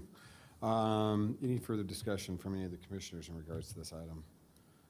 Seeing none, at this time looking for a motion. I have a motion. Do I have a second? Second from Commissioner Hermann. Do we have any public comment? There is none. Seeing no public comment, signed in. I have a motion from the Vice Chairman, second from Commissioner Hermann. I will call for the vote. All those in favor signify by saying aye. Aye. All those opposed? Motion carries unanimously with all commissioners voting. Please affirm your votes on the screen. All right, now, so we've dealt with that. Mr. Lewis, have a wonderful day. Ms. Vance, we will jump back now to item 15, sir. No, Item 14. 14. 14, thank you, sir. Mr. Chairman, item 14 is a recommendation to approve a month-to-month interlocal agreement between Washoe County on behalf of the Washoe County Sheriff's Office and Truckee Meadows Fire Protection District for dispatch services. I think you know that the sheriff is increasing our fees for dispatch services by something like $36,458 a month. So this is an interim agreement, month-to-month, so we still have our dispatch services as we look for alternatives. Okay. Any discussion on item 14 for the chief or Deputy Chief Kagulas in regards to this information? All right, seeing none, Madam Clerk, is there any public comment? There is none. Seeing no public comment, we'll close public comment, bring it back to the board. This time, looking for a motion to approve the agreement. So moved, Mr. Chairman. All right, I have a motion from Commissioner Jung, second from Vice Chair Hartung. I will call for the vote. All those in favor signify by saying aye. Aye. All those opposed? Motion carries unanimously. Please affirm your votes on the screen. Thank you very much. All right, Chief, now item 15. Item 15 is a recommendation to accept a proposal from REMSA to provide dispatching services to Truckee Meadows Fire Protection District. In the interest of time, I'll just leave it go at that. Chief Kagulas is going to make a presentation along with, I believe, two of his deputies, Aaron Abbott from REMSA, possibly Dean Dow will say a few words. And then, with your permission, I'd like to summarize briefly, maybe a minute at the end. Great, great. All right, Chief Kagulas. All right, again, for the record, Alex Kakulas, Deputy Fire Chief. So before I get into the formal presentation, just of note, this has been a work in progress for about 4 months now since we were first given notice by the Sheriff's Office end of January, beginning of February, that rates would be changing as well as some other impacts with EMD and other situations. So we've had quite the working group analyzing this for quite some time. There is a little bit of a review redundancy to the presentation I gave in April, but I want to just cover those things again for those that weren't in attendance at that time. So some of these may look familiar, but just a quick overview of where we're currently at with Washoe Dispatch. They currently dispatch for us under the Sheriff's Office. It's managed by the Sheriff and some of their staff, but ultimately it's a subcontractor arrangement that we have with them now. Their dispatchers are cross-trained in all three of the primary disciplines. That's fire, EMS, and law enforcement, so they rotate their dispatchers through that. They use a standardized system. If people aren't familiar with EFD, EMD, EPD, that's emergency fire dispatch, medical dispatch, police dispatch. It's standardized protocols that allow the dispatchers to stick with a set script. This is an international process so that it's uniform across the board as people call 911. We currently have one dedicated fire dispatch console and one consistently staffed radio channel. So that's what we're kind of guaranteed in our contract. We do occasionally move to a command channel on larger incidents. We may or may not get a dispatcher to follow us to that channel, so we just basically have one channel that we're guaranteed. Review on the cost again, as we kind of touched on in the previous agenda item, but going back to 2012 when Truckee Meadows left the city of Reno and they discontinued our dispatch services. We're about $525,000. Stayed pretty flat for quite some time, and then we've seen some incremental increases in recent years. Current fiscal year, $875,000, and the proposed going up to $1.3 million next year if we stay with them.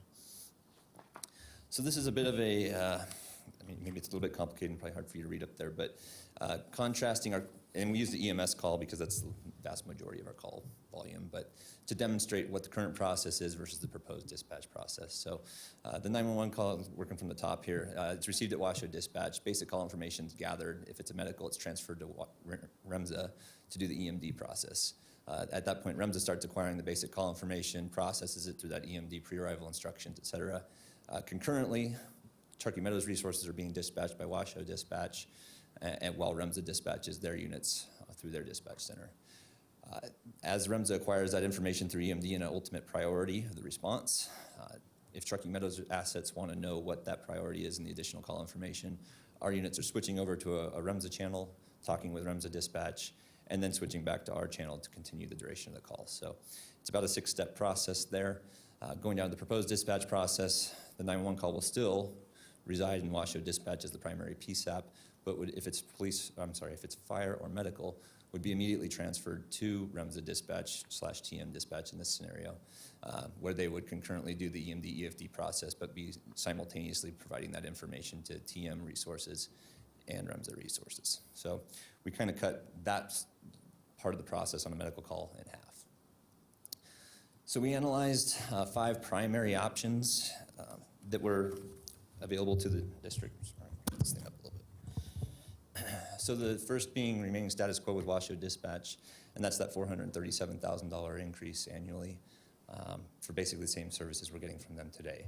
And we said that that's not recommended at this time, primarily due to the cost, but it also because it doesn't solve a lot of our other challenges. And this is further broken down into the staff report, but I'm just going to kind of fly over them in a high level.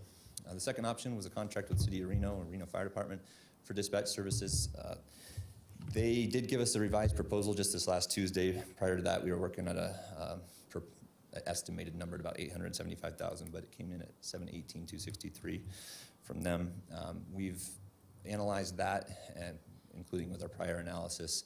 We're not recommending at this time. I am going to get into a further breakdown here in the next slide, so I'm going to kind of skip over that and come back to it here in a minute. We looked at contracting with the City of Sparks for dispatches services. Basically, they don't have the bandwidth to do what we need, and a lot of the same challenges that the Reno Dispatch would present to us. So we're not recommending that. The contract with REMSA for dispatching service is our recommendation from staff today, and we'll contrast that again here in a moment. And then lastly, we looked at, could Truckee Meadows establish its own independent dispatch center? Basically not efficient, not cost effective. For our 11,000 calls a year to have our own dispatch center would not be advisable. So stakeholders involved in this process, we had a strong working group with myself, Chief Cam and Chief Kettering, and 3 from REMSA. Again, that's been the primary group that's been working through the last 4 months on this. We've all reached out to our counterparts within our divisions and agencies, so there's a lot of input flowing back into that working group. Myself and the division chiefs have got on our morning briefings that we do every set with our crews to kind of let them know where we're at along the way. As President Cutts mentioned earlier this morning, we have a monthly labor management meeting with Local 2487, so this has been a topic of conversation for several months now, as well as some one-on-one meetings that we've had on this topic. REMSA management's come into these meetings. We've brought their dispatch and IT staff in April after this board gave us direction first week of April to further analyze this. Washoe County District Attorney's Office, both from legal for the district as well as the DA appointed to the E911 committee on some of their opinions. Washoe County Regional Communications, which is our radio system, and their management, who gave us good news that this would be fairly seamless from their end. Washoe County IT, as far as integrating all the radio systems, CAD connections, and other things. We had the radio CAD vendors. It's L3 Harris, who does our radio system, Motorola, Sierra Wireless. And then there's been conversations with different counterparts at the regional fire agencies. And I failed to put it on my slide, but of course we've had numerous conversations with Alachua County Sheriff's Office about how this will impact them as well. So we ended up contrasting the two primary options that were considered, and that was REMSA dispatch versus Reno dispatch. We've kind of color identified what we've determined to be advantages in green, disadvantages in red. The first one up there, sorry if that green's hard to read for you, I'm just seeing it on the slide, but we and Truckee Meadows and REMSA co-respond about 85% of our incidents. That's the lion's share of our call volume is EMS, motor vehicle accidents, et cetera. So we will be working with one of their ambulances in their agency on the vast majority of our incidents. Truckee Meadows and Reno currently co-respond on about 2% of our incidents via our current automatic and mutual aid agreements. The price tag for REMSA dispatch annually for year one is projected to be at $690,530. Again, we got Reno's revised numbers at $718,263 in year one. Next bullet point down, we've got, we show this as a disadvantage with REMSA, but about $588,000 in estimated one-time equipment software costs. That's primarily in the way of radio equipment, some CAD licensing, et cetera. Those are one-time costs, so we've anticipated that at least in contrast to the staying status quo with the Sheriff's Office, we would actually be under our budget in year one and having significant savings in subsequent years. There is the possibility that some of those items could be reimbursed by the E911 committee, who recommends and is advisory to the County Commission Board. The items that we're considering for reimbursement are the exact same items that have been reimbursed to other agencies in years past. When we got Reno's proposal, there was no known equipment and software costs, so that's what they have projected to us. I don't know if there'd be any licensing costs or as we add in additional stations and features, but I would assume they'd be pretty nominal. With the REMSA proposal, they've projected a 2% annual increase, and I believe that would be included in any kind of contract we ink with them. It wasn't part of Reno's proposal, but we looked at the majority of those costs were staffing costs, and they were projected at entry-level wages for dispatchers. Looking at their step increases and normal CPI stuff, I think we could probably estimate a 5 to 8% annual increase, but that was something that we determined. REMSA dispatch is obviously EMD capable with an accredited program, and they have EMS dispatchers. That's not something that's currently being done with Reno Fire or the other dispatch centers in the county. REMSA's CAD is AVL capable. They basically send the closest resource, and that's real-time data that they see their ambulances moving in throughout the county. Our joining of that CAD would have the same features. So as a fire engine was going to training across the county, if they were closest, they could be grabbed and sent to that call.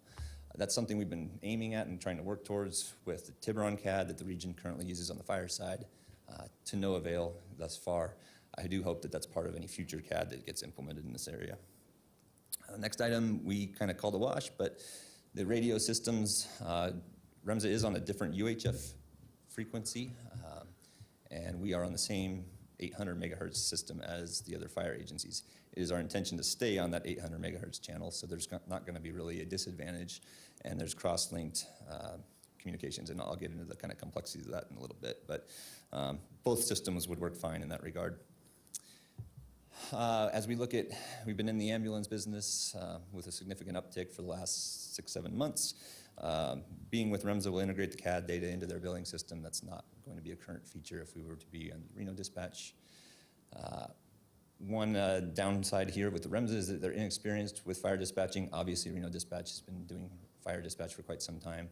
That's something that we intend to overcome with a pretty robust training program. I believe REMSA is already starting towards some of that.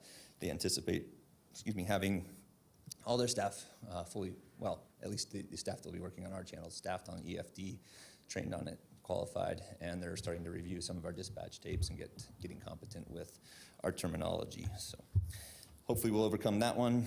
Currently utilizing a separate CAD from other agencies is another thing that REMSA is different from the other fire agencies, and I'm sure that'll be pointed out here later, but it simply is one of the trade-offs with this. If we were to stay with Reno dispatch, it is on the same CAD.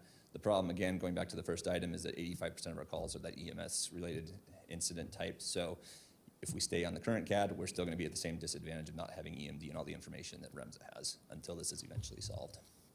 And then the last bullet point on this one is that we, in our conversations with REMSA and in this agreement that we may go forward with, is that we will establish our own fire dispatch policies.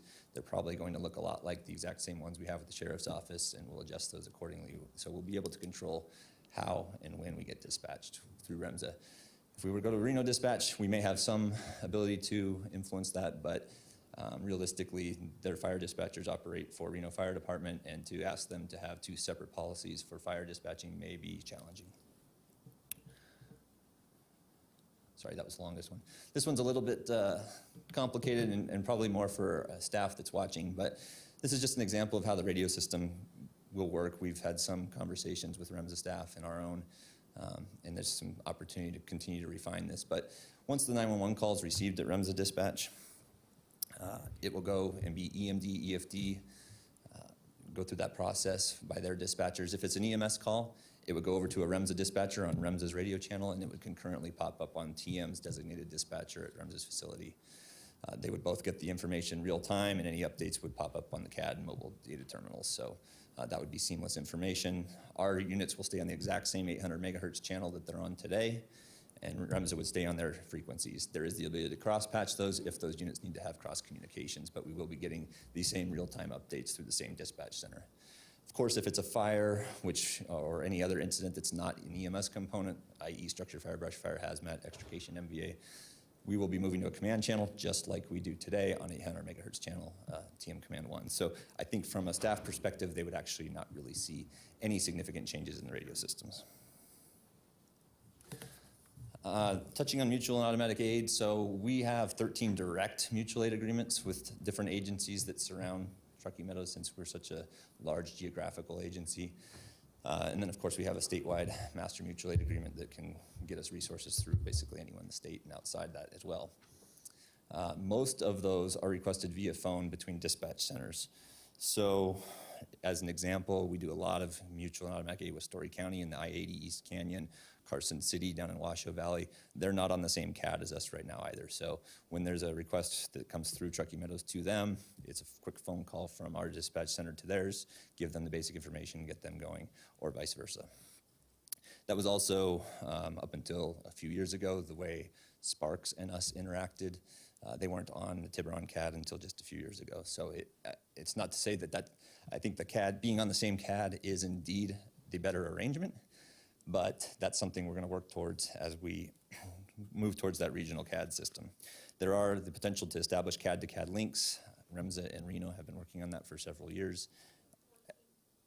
I think that my understanding, I'll let them speak to that, but it was in its last phases. I don't think that the trigger's been pulled on it, but there is the functionality to do that. And we could look at establishing other links if we want to. Again, all of this is sort of an interim measure until we run a regional CAD system. It's probably also worth mentioning as well, Incline Dispatch, the other fire district in Washoe County, was on Tiburon up until last July, a little bit less than a year ago. For a lot of the same reasons that we're talking about today, they opted to leave Washoe Dispatch. They're now being dispatched by Grass Valley over in California. So a resident in Incline dials 911. It still has to come into Washoe's PSAP because there could be a law enforcement component, which is still the sheriff's responsibility. If it's determined to be fire or medical, it gets transferred to Grass Valley. They process it. So this would be a very similar flow path, if you will. It goes 911 to Washoe PSAP, it's fire medical, goes to REMSA. So because there's been a lot of conversation about what the impacts will be on mutual and automatic aid, we decided to include this slide. So what this is on the left side of the screen, a structure fire that occurred back in April. It was in City of Reno's jurisdiction up instead. This was an area that's been determined to be automatic aid with an automatic aid request to Truckee Meadows. You can see here that the 911 call came in at 14:01 to the Reno 911 side. By the time they processed the call and dispatched it, that's 14:03:35 is when TMF1 is the automatic aid request to Truckee Meadows dispatch.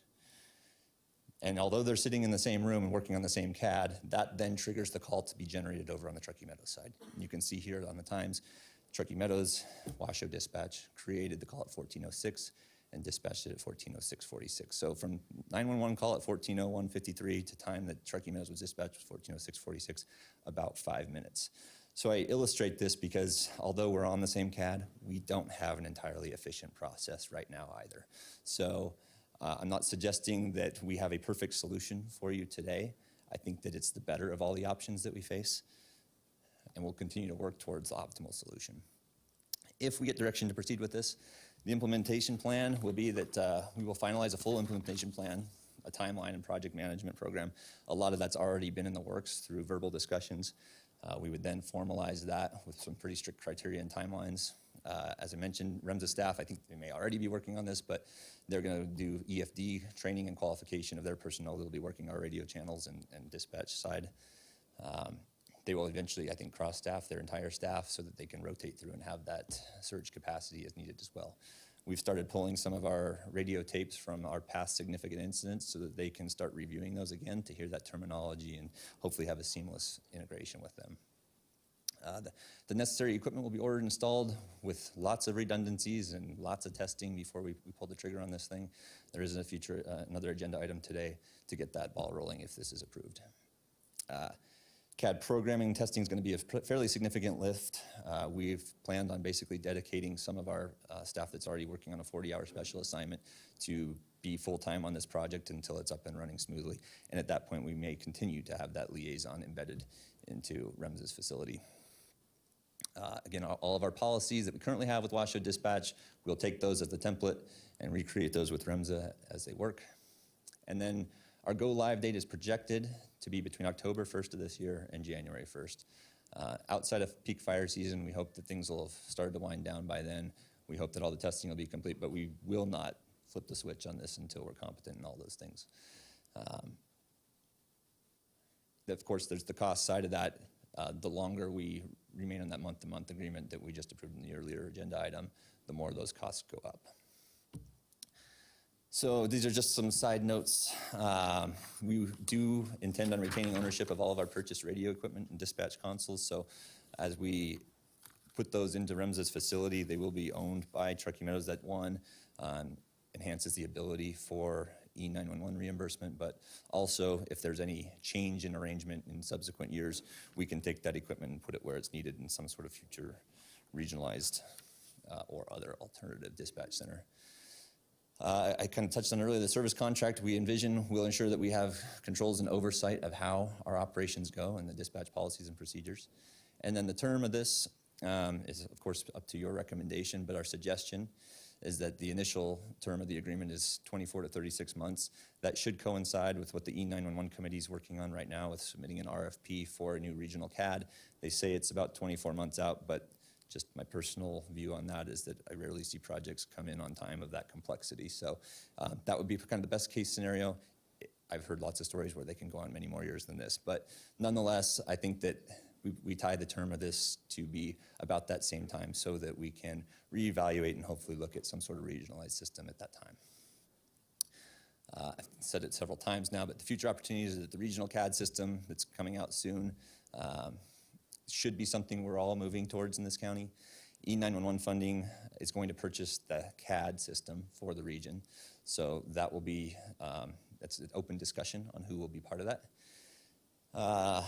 All agencies, and I can speak for Truckee Meadows, and we've had conversations with REMSA that we have every intention of migrating to that CAD once it's up and running. I already touched on the timeline, and then another opportunity may be a full regionalization and co-location of dispatch entities. That's something that has been discussed in many consultant studies. We started to work that direction. There was a recent study between Reno and the county to consolidate their dispatch centers that unfortunately fell apart in the last couple of years. So there's an opportunity there, though, going forward. So finally, our recommendation is that we proceed with development of a final contract for dispatch services with REMSA. Once that goes through all the attorneys, we bring that back to you, possibly in July, but whenever that's prepared. We begin the process now of acquiring the equipment, software, and components needed to begin operations with REMSA. There's going to be a significant lead time on some of this, upwards of 3 to 4 months, so we need to get that going sooner than later if we intend to do this within that recommended time frame.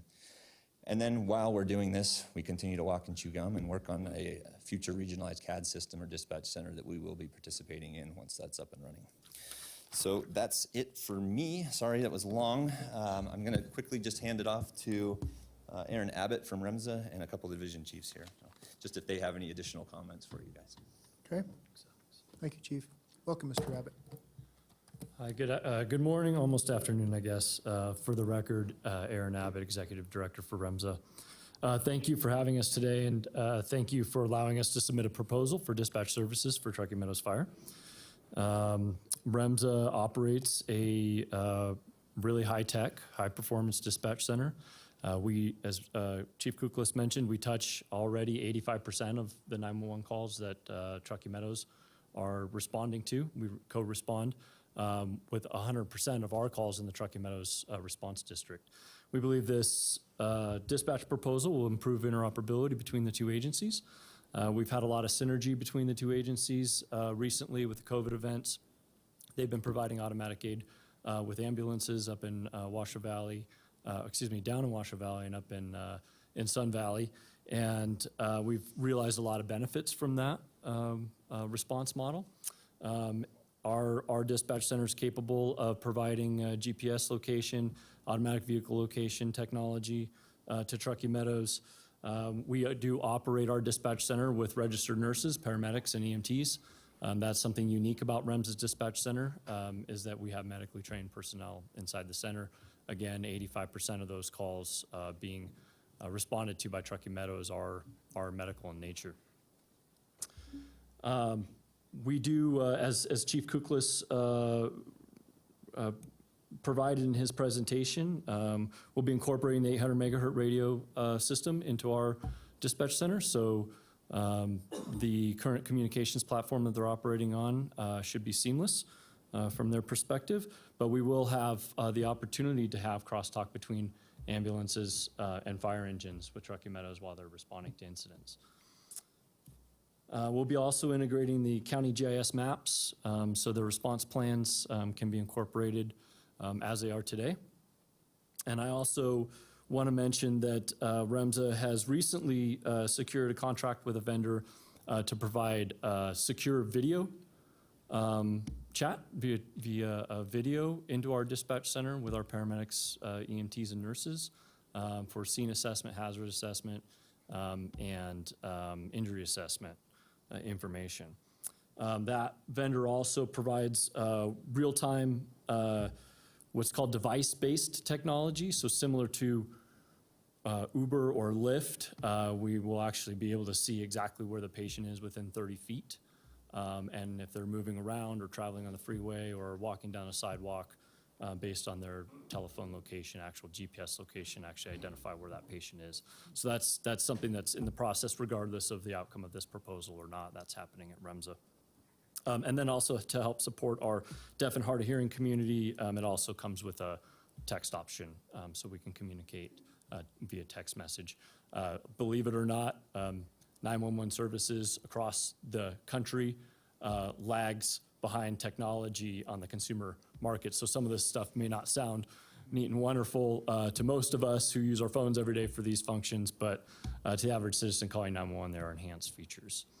I also want to take the opportunity, since it was brought up, to discuss the CAD to CAD. REMSA has been working with the city of Reno. We've invested tens of thousands of dollars into a CAD to CAD connection. From REMSA's point of view, our IT department has tested with a CAD vendor that the information is going back and forth between Reno and REMSA. We have not been able to confirm with the city of Reno whether or not their side is signed off as far as the project work goes. But we stand ready for any further changes or work that needs to be done on that side. And then also, just to mention, Alex did have it in his presentation, but we do intend to cross-train all personnel into fire dispatching. Some of our personnel do have experience in fire dispatching. I mentioned that I did operate a center that has experience in fire and EMS dispatching and call taking as well. Several of our staff members are already qualified at the quality assurance level, and our proposal does include additional personnel plus a half-time FTE for quality assurance. We want to do this. We think it's a great thing. I think there's a lot of opportunity here, but we want to do it right, and we're going to be investing into that quality portion as well. So I'm happy to provide any answers to any questions you may have, But again, thank you for allowing me to come here today and provide a proposal. Appreciate it. We'll let the other two division chiefs kind of wrap up and then take questions for all of us. So Chief Cameron from our EMS division. Chief Good Cameron. morning, Joe Cameron, Division Chief. So I think just in addition to the presentation that you saw from Chief Kagulas, I just wanted to quickly add that myself and Chief Kettering have been involved pretty extensively in these conversations. So I can speak on the EMS side of the house, and like we said, it's about 85% of the calls that we go on have this EMS component to it. So from my side of the house looking at this, the increase in efficiencies that we can see from having your responding ambulance company and your responding fire engine being able to have seamless, direct, real-time access to EMD information, patient status updates, AVL locations to dispatch the appropriate close unit to these emergencies. From my side of the house, I see some serious efficiencies on this that we could use on the EMS side. I also think we need to look at this as kind of a good start for regional opportunities and showing that entities, regional agencies can actually cooperate together and do what's better for the community. So other than that, I'll leave Chief Kettering to go over the fire side and available for any questions as you guys have them. Thank you, Chief Cameron. Chief Kettering. Good morning. For the record, Chief Kettering, I'm a Division Chief of Truckee Meadows. I'm just going to highlight some of the things that Chief Kukla's had in his presentation and probably give you a little bit more detail on some of them so there's a better understanding for you and our staff. Some of the things that were highlighted were the communication systems, the station paging, incident response and dispatch, and then I also want to take a little time to focus on large incident wildland responses, because that was a concern that was brought up to us. So from a communications piece, obviously Washoe County radio communications, they've already vetted what we need and what will make it operational so we can maintain the 800 megahertz system. And I think that's later on in the board packet that if we need to purchase that equipment. The good thing about that for us is that we'll be able to maintain our current talk groups that we currently have, so it'll make the transition very seamless for our staff. Station paging, Washoe County Technology Network, they've also looked at what we need to purchase and what we need to move to make the system operational. That will be exactly what we're currently using now. For those of you who don't know what the station paging is, when we receive a 911 call and it gets dispatched, the stations have an alert system in there. That'll be exactly the same the way it is.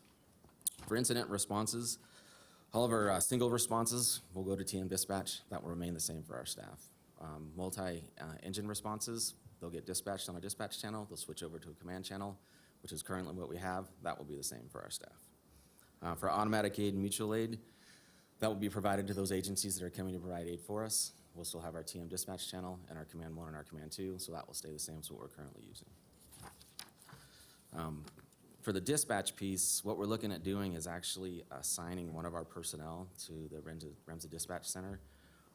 Time-wise, we're not sure about, maybe 6 months, maybe a year, to help go through some of the dispatch policies that we need to create and make changes to them, training for their staff and our staff, incident response to kind of coordinate with the dispatch supervisors there. If we do have an issue, it can be handled right there, both on the communication side and the incident response side. Large incident responses. So for the wildland piece, we had a preseason fire meeting with our federal cooperators. And for the last 2 years, they've been asking us to transition over to Minden Dispatch sooner than what we currently are, which creates some efficiencies for us and some of the other agencies. We can go to single point ordering. The aircraft that we order usually comes right out of Minden. We can get on a common communication frequency using Minden Dispatch. So what we focused on this year during our wildland training was trying to make that transition quicker, and that was our focus of the training with our chief officers and some of our staff, what they need to do to get that transition done. So that'll make our federal cooperators happier, and that also takes some of the load off the REMSA Dispatch Center if we do have a Rock Farm or a Poleville. If you guys have any questions, that's pretty much it for me. I do have one last statement. In 2012, we were kind of in this situation before. We were transitioning to Washoe Dispatch. We had to worry about MDTs and the CAD and the communication links, and we were very successful. Look where we're at today. So this is not something that we can't overcome. So if you guys don't have any questions, I'll go back to you. All right, thank you, Chief Kettering. I know that Chief Moore, you wanted to summate everything?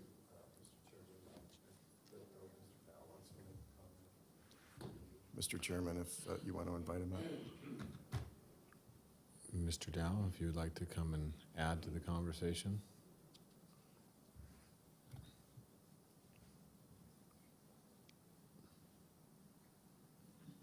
Mr. Dow. Mr. Chair and Commission, Dean Dow, President and CEO of Remza and CareFlight.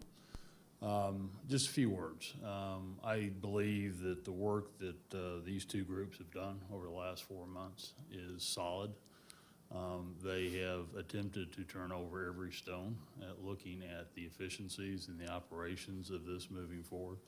I believe they've been successful with that. It's shown a good deal of cooperation and between the organizations. And from my office, I'm 100% supportive of this effort and the effort moving forward, and be happy to answer any questions if you have. Thank you, Mr. Dow. I appreciate that. Chief, I'll let you summate. Mr. Chairman, thank you. Since 2012, the first recommendation that came out to fix dispatch came from Tri-Data that Washoe County Health District commissioned. The salient point from that study was fixed dispatch because the communications between fire and REMSA were difficult. 2016, I know the Board of County Commissioners authored a study to how to make dispatch more efficient. And as recently as 2019, the City of Reno commissioned a study with CPSM, and one of those conclusions was to have Reno Dispatch and REMSA Dispatch together. Well, that's what we're doing. And it's supported by the three previous studies. So what's eventually going to make dispatch work better, and I think we all know that it doesn't work very well, is a common CAD and a commitment to making sure that we're calling each other when we're closer to the emergency need. It wasn't more than just a few weeks ago that there was a car accident not even a quarter mile away from Station 33. There were 2 injuries and 1 person trapped in the car. We're a quarter mile away. The response came from Reno Engine 6, which is more towards the end of Hidden Valley. That's how screwed up this dispatch system is. And by gosh, we need to take a step towards fixing that. In dispatch, a Reno dispatcher and a Washoe County dispatcher are no farther apart than I am from Vice Chair Hartung. And it takes 5 minutes to pass that call back and forth. That's should be ashamed of that. We are ashamed of that, and we can do better. This is an important first step to take. It's not going to be perfect, but it's a very important first step to finally try to resolve this in a positive way and serve our constituents better for the 85% of the calls that we respond. So thank you, Mr. Chairman. Thank you, Chief. All right. Before we jump into this, well, let's see here. Are there any questions for any of the presenters prior to jumping on this? Vice Chairman. Thank you, Mr. Chair. Before we make statements here. It's probably for Mr. Kagulas. Chief, what's the anticipated lifespan of the equipment that we're intending on purchasing? Thank you for the question. It's the exact same dispatch. The primary components are what they call dispatch console, and it's basically the whole computer that runs the CAD system. I'm sorry, the radio system. And so that's the same that Washoe County Sheriff's, all the other regional agencies How long do they use. last, is my question. It's like a computer, right? Ideally, they can last probably 5 to 10 years, but like any other computer, you can have failures to it. Right. But it's replaced as needed. We have no anticipated need to replace it, even if we move to a new regional CAD. This will have no bearing. This is operating the radio system. It's the primary costs here. There are some software costs and licensing stuff, but that gets us through the couple years. Understood. And so when we start talking about CAD to CAD, isn't that just a software interface? Correct, and I haven't been involved much with the Reno to REMSA CAD to CAD link. I know Mr. Abbott has, and so yes, that's exactly what it is. It's just taking basically information out of one database, translating it so it gets imported to the other one. It allows one piece of software to translate to another piece of software. Correct. You know, I mean, I could give 100 examples of just such software that translates one file type to another file type on my own computers. When We have AVL on all of our vehicles currently. We have, the location does populate on a map within the Okay. Tiburon CAD system, but the CAD is not designed and programmed to utilize that information to actually send the closest resource. So That we have right now is what you're saying. correct. So I or one of the other chief officers can look at a visualization of a map and see real-time locations of our units, but the dispatch, when it sends 4 engines, it just grabs what it thinks are the 4 closest engines based on predetermined scripts. It's not looking, the dispatch computer is not looking at that. Okay. Whereas REMS's CAD actually gets an instantaneous, real-time location of the closest resources they- and sends they- it. And it's based on routing of speed limits and everything They else. know that they're at the corner of Pyramid and McCarran, literally. And then they know that they're at the corner of Los Altos and Pyramid. Right. So- I mean, I guess to demonstrate an example, if our engine was driving from Cold Springs to the training center, Yep. and there was a vehicle accident right off the side of the road, it wouldn't know that they're there. Even though it knows, Right. it wouldn't grab them. It would send another engine. Right, yeah, because it doesn't know that they're actually in close proximity. Okay, and we would have that capability with REMSA. Correct. Okay, I see some heads shaking yes. Okay, thank you, Mr. Chairman. Thank you. Thank you, Vice Chairman. Commissioner Hill. Thank you, Mr. Chairman. I have a question on just differing information that this board received from Reno about this 911 advisory board and coordination with the 911 advisory board. And can you just clarify the letter that this board received on Friday from the City of Reno Fire Chief and Doug Thornley, their city manager, spoke about how there may be financial issues with moving to a private, quote unquote, REMSA being a nonprofit organization through the 911 advisory board. And I'd love just some clarification for the record on that. Yeah, thank you. We obviously saw that letter. I think there was several issues contained within there, but in regard to the one particular item on the E911 committee funds, we did back in April. For full disclosure, I sit on the E911 committee board. So in anticipation of where this may go, I reached out to the district attorney's office. Lindsay Liddell is the one appointed to work with the E911 committee. I asked her to opine on the eligibility for either TM or REMSA to receive funding and reimbursement for that. I can read it for you if you'd like. I have it here, or I can just summarize. But effectively, it says that there isn't a restriction on private versus public entity. And nonetheless, Truckee Meadows is clearly a public entity. We, again, plan on purchasing all of this equipment. It will be owned and retained by us and for our use no matter who dispatches for us in the future. So it's not a foregone conclusion that the committee would recommend that. Again, these are the exact same pieces of equipment that that committee has approved for reimbursement to the other agencies and fire departments in this valley. So I'm optimistic that that will be the case, but at the end of the day, that committee is advisory back to the Washoe County Commission, who retains those funds and decides how it's spent. Okay. Commissioner Jim. Yeah, I got the same misinformation that the letter came on Friday, the letter came, and also talked to the elected DA about this. And ultimately, let me just, Vice Chairman, I want you to listen to this, please, because this is something that you have banged and banged on.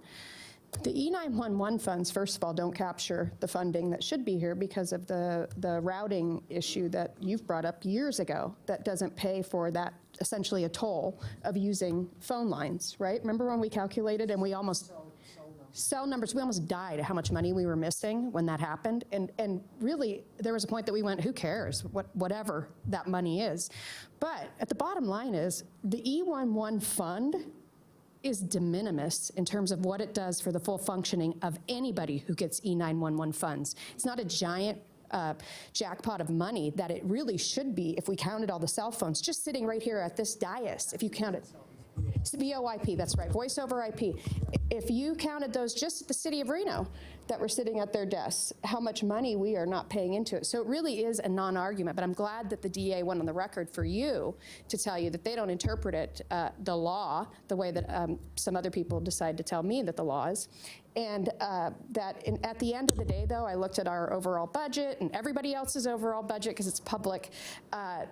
E911 is de minimis to begin with. So, and it is not a true reflection of the uses that are happening in this community. So before we talk about the legality of a pittance of money, which doesn't concern this board, Truckee Meadows Fire Protection District is just fine. I mean,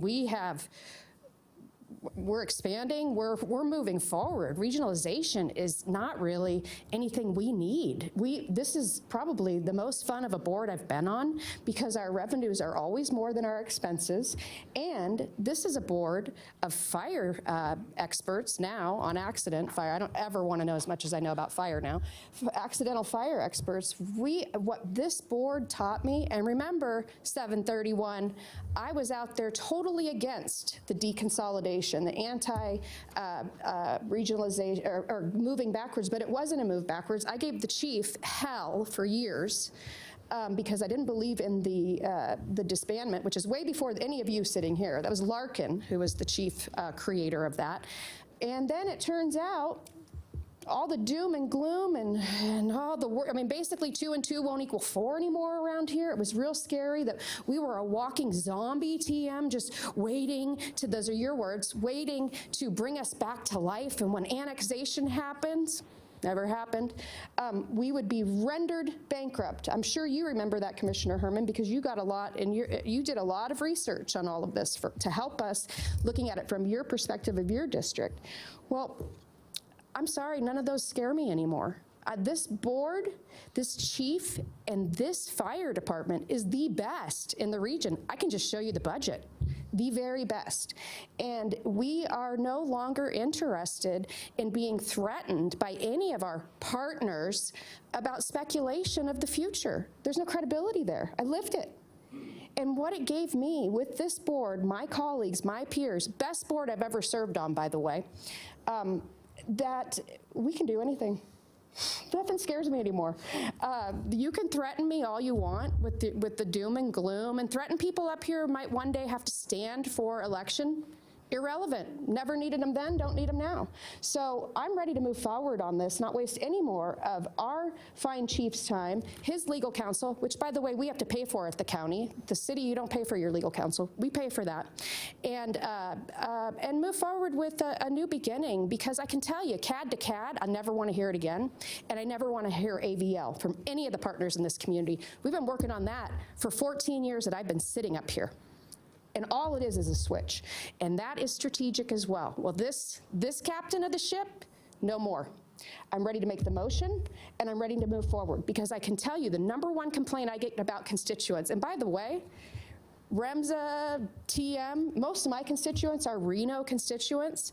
The #1 complaint I get about their fire service is when they figure out and sue how much calls were dropped and turned around, and there was somebody 2 minutes closed for a heart attack, and we went ahead and sent a 15-minute cruiser rate on it. Heart attacks, we know, first 10 minutes, do or die. I'm ready to move forward with this, Mr. Chairman, and I'm ready to make a motion. I know you haven't called public comment yet, but I hate to be the archivist, but sitting here for nearly 14 years since August, I am an expert about this in the region, and I'm going to carry that expertise very proudly, because I lived through it all. And I was a loyal servant to the belief of regionalization, and then now into the belief that we can do anything that we set our minds to.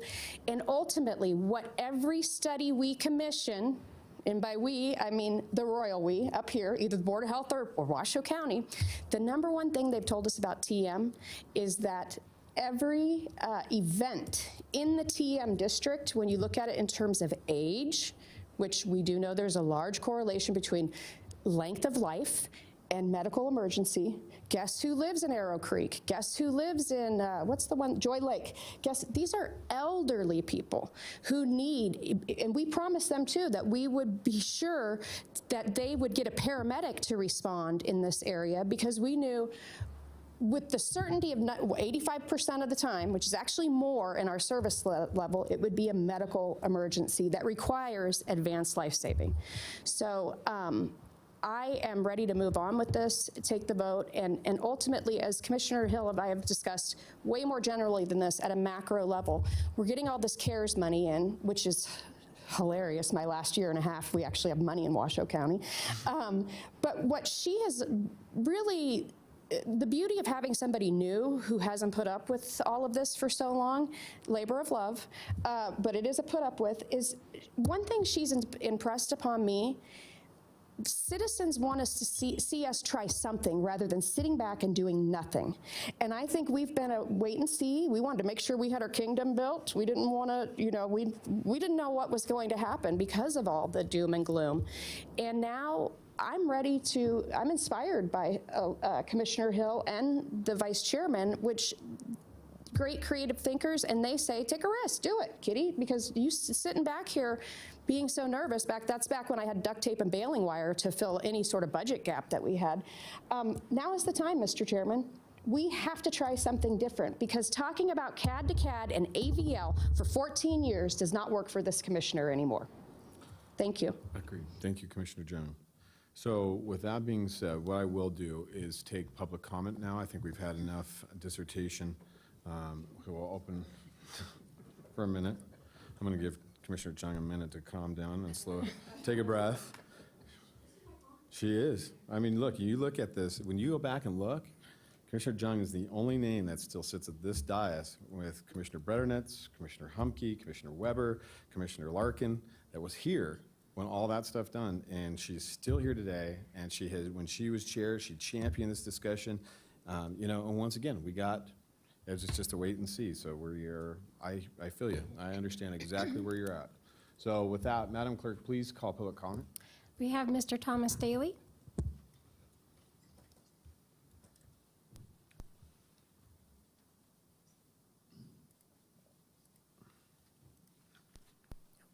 Oops. Thank you, Mr. Chairman, Commissioners. For the record, Thomas Daly from the Estates at Mount Rose. Dispatch is about service delivery. When a fire or medical emergency occurs, citizens want the closest available unit to reach them in the shortest available time. In the recent Pine Haven wildfire, we learned that devastation can occur when the closest units are not responding and help is not called for quickly. Two dispatch technologies can improve response times. Automatic Vehicle Locator, or AVL, identifies the closest unit regardless of jurisdiction and gives the dispatchers the option to send that unit. Our previous dispatch provider, the City of Reno, promised to implement AVL 5 years ago based on my records, and maybe longer based on Commissioner Jung's comments. It never happened. Computer-aided dispatch, or CAD, provides for the seamless dispatch of neighboring jurisdictions' emergency services when automatic or mutual aid is needed and the CAD systems are compatible. That enhancement, too, was promised by Reno for our dispatch. It never happened. Fortunately, you fired them last November. REMS's proposal before you today will provide for both of these enhancements. REMSA uses AVL technology every day. In fact, they could not operate without it. REMSA uses CAD to CAD dispatching, again, when other jurisdictions' CAD systems are compatible, such as Carson City, where we now have expanded automatic aid with Truckee Meadows. And with REMSA's all-risk qualified dispatchers, there'll be no sending calls back and forth between dispatcher and dispatcher and dispatcher 3 or 4 times for the same call. You get a qualified person who knows who to dispatch, when to dispatch, end of story. Lastly, REMSA proposal gives us these enhancements at a much lower cost, most likely in the 40 to 50% range from what we get now from the Washoe County Sheriff. Your constituents and taxpayers expect you to spend our money wisely. Thanks are due to Chief Moore and his staff for bringing this proposal forward, another great example of innovative thinking outside the box. I urge you to approve this proposal. Thank you. Thank you, Mr. Daly. Next, we have Mr. Dan Tapia.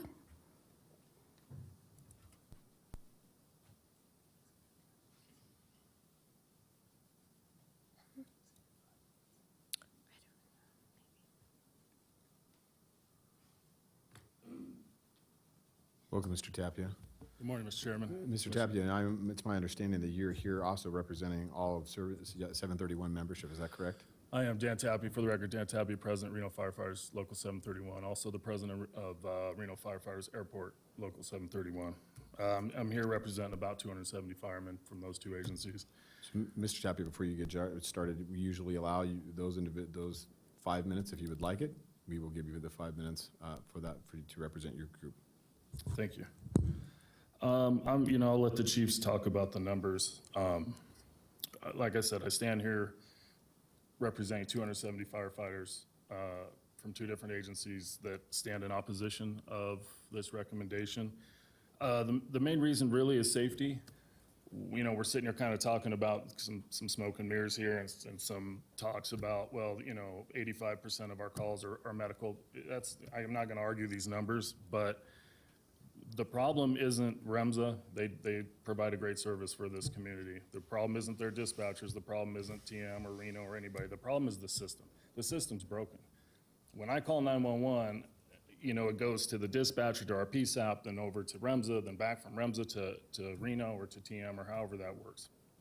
And so the problem with that is that delay causes safety issues. That delay has personally put me, I've been a fireman. I was also here through this entire thing. These are all new faces minus yours. 15 years as a Reno fireman. I was here through the divorce. I get all the things. I understand, I can sympathize to a point with Commissioner Jung's position. However, I was also here, and what I've seen over those 15 years as a Reno firefighter is that those delays have caused safety issues. Those delays have put me personally in harm's way because I'll give you an example, quick story, I got 5 minutes. I go to a call downtown Reno to a motel. We get dispatched as, I think it was abdominal pain. We get there to the firemen, me and the other firemen go upstairs with our bags and go see what the problem is. We go into this room where there is a very agitated man standing there with a gun. There was a lady laying in a bathtub that we could see bleeding badly, and he was very upset that we were standing in his house. In that moment, I hear on my radio, hey, Engine 1, you guys need to back out. This is an assault with a deadly weapon, as I'm standing in the room. So it was that delay. The only reason I'm standing in that room is because the delay between the two, and that's not REMSA's fault. I'm sure they got this information later. The point is it's the delay. And what we're gonna do here is now add Truckee Meadows fire to that delay. We're gonna add 40-mile-an-hour winds as fire ripping through Collin Ranch, and now we're not gonna be able to talk to another fire agency. It's bad enough dealing with it for 15 years in medical world. These studies that the chief talked about all said fix your dispatch. But the part he left out was consolidate your dispatches into the PSAP, specifically the Tri-Data study. When you do that, if we were to all come into that to include REMSA, I'd love to see REMSA involved in that. Now you've fixed dispatch. Now you've gotten rid of that. Let me just, back and forth from REMSA to fire. Like if I told you a story, by the time it came back to me, it probably sound different. That's what's happening, not intentionally, but because the system is the way it is. Another point here is that not only do I represent the 270 firemen, but you're gonna hear, I'm sure, from President Cutts, your labor unions stand united on this. That's 500 boots on the ground between us and Sparks, who also agree with the opposition of this. City of Sparks firefighters, who stand in agreeing opposition of this. That's 500 people, boots on the ground, that are all asking you to, I'm hoping that would weigh heavily on your decision of the people that are actually doing the job. We can put the politics aside. I can see firsthand how this system is failing, and it has been for the 15 years I've been a fireman here. I believe that this move makes it worse. We're now fracturing a huge public entity, a major player in northern Nevada here, and now putting them on the same island that our private dispatch is on, a private entity sits on. It's very unsafe. It's going to cause loss of life, loss of houses, loss of delay causes problems. It's that simple. Your own mission statement talks about, I'm sitting up there, I'm reading your mission statement, talking about working regionally, which from what I just heard, I'm not sure if that is the true belief of all commissioners, but what I will say is that we talk about working regionally. There's been a lot of regional talk, regionalization. Apparently, Commissioner Jung. I know. Please I can't say your name? No, please just address the board, please, Okay. as a whole, please, sir. One of your commissioners has an issue with the regional plan, apparently, and the whole idea is we're supposed to be working together, and I believe we should be working together. I believe that the best fire department we had was the fire department we had when we were Reno and Washoe County, the best by far. We talk about a lack in service. I mean, I think that we need to start working as a regional department, regional agencies, regional everything, one big happy family to include REMSA, working under the same dispatch. Thank you, Mr. Tapia. Thank you. Next, we have Mr. Josh Cutts. All right. Mr. Cutts, and my understanding that you're representing 2487 as well. Same rules will apply for you, sir, that you have 5 minutes to represent your organization as a whole. Excellent. Thank you. Good afternoon. Again, Josh Cutts for the record, President of Truckee Meadows Firefighters, Local 2487. So, good afternoon, ladies and gentlemen of the board. I'm here today to not offer support for or against this item. I'm here to ask for your consideration in tabling this item so our union has adequate time to review what our administration has and has not agreed to. Our local has been briefed in our monthly labor management meetings for the last 4 months about our administration's weekly meetings with REMSA, about what the dispatch agreement could potentially look like. But when asked for any documentation, we were told it's still being worked on and nothing was set in stone. When we asked our administration why the local wasn't being involved in these discussions, we were told that it could potentially scare REMSA away from the table with a large labor group sitting across from them. When we were asked to be involved, we were told again that it's all in its infancy and nothing concrete was being discussed. This is what gives me the greatest cause for concern and compels me to ask you to table this item. 100% of the men and women that respond to 911 calls on fire engines throughout Truckee Meadows are part of our union, 152 members in total. I find it concerning that the private company who has reached an agreement with our administration could potentially be scared away by meeting with the labor group that represents the responders they would be working with hand in hand. It was just this last week that our union was told that the city of Reno had submitted an offer to dispatch for Truckee Meadows. Our union was not approached by our administration with this information, and we have yet to discuss the pros and cons with them. We feel like this is moving too fast with reaching an agreement before we have had an opportunity to review what the options truly are. Dispatch is our very first line of response, and it's the most critical infrastructure we have in public service.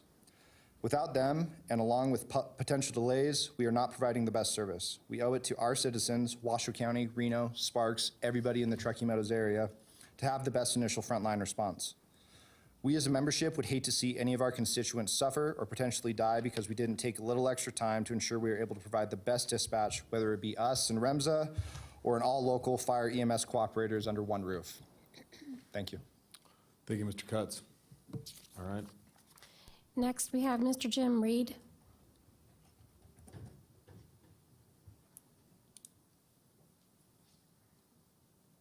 Welcome, Mr. Reed. Good afternoon now, right? See you. Thank you, Commissioners. I am Jim Reed, the Fire Chief for the City of Sparks. I normally don't come into another board and tell a district how to run itself, but I do think I need to be here today because this could affect my dispatch center or my police dispatch center because they run it for us. And I would also like to ask you for a delay in this vote. And this is mainly so we can discuss the mutual aid processes that need to be put in place for our two agencies. Truckee Meadows and Sparks, we work great together every single day with engines, trucks, and it's on medicals, it's on car wrecks, it's on structure fires, it's on wildland. Every single day we're doing that. And the CAD's gonna be gone. And the first communication that my department made on this system was May 19th. And that was from my division chief over to Deputy Chief Kagulas. So that was less than 2 weeks ago that we requested, hey, we want to talk about the mutual aid system and how it's going to work. We'd like to have a system worked out prior to you guys already saying, hey, let's go forward. So, and these discussions need to have dispatchers in the room. They're the ones pushing the buttons, talking to the guys on the ground. We need to have them in the discussion. That's all I have, and so thank you for your time. Thank you, Mr. Reed. Next is Mr. Dave Cochran.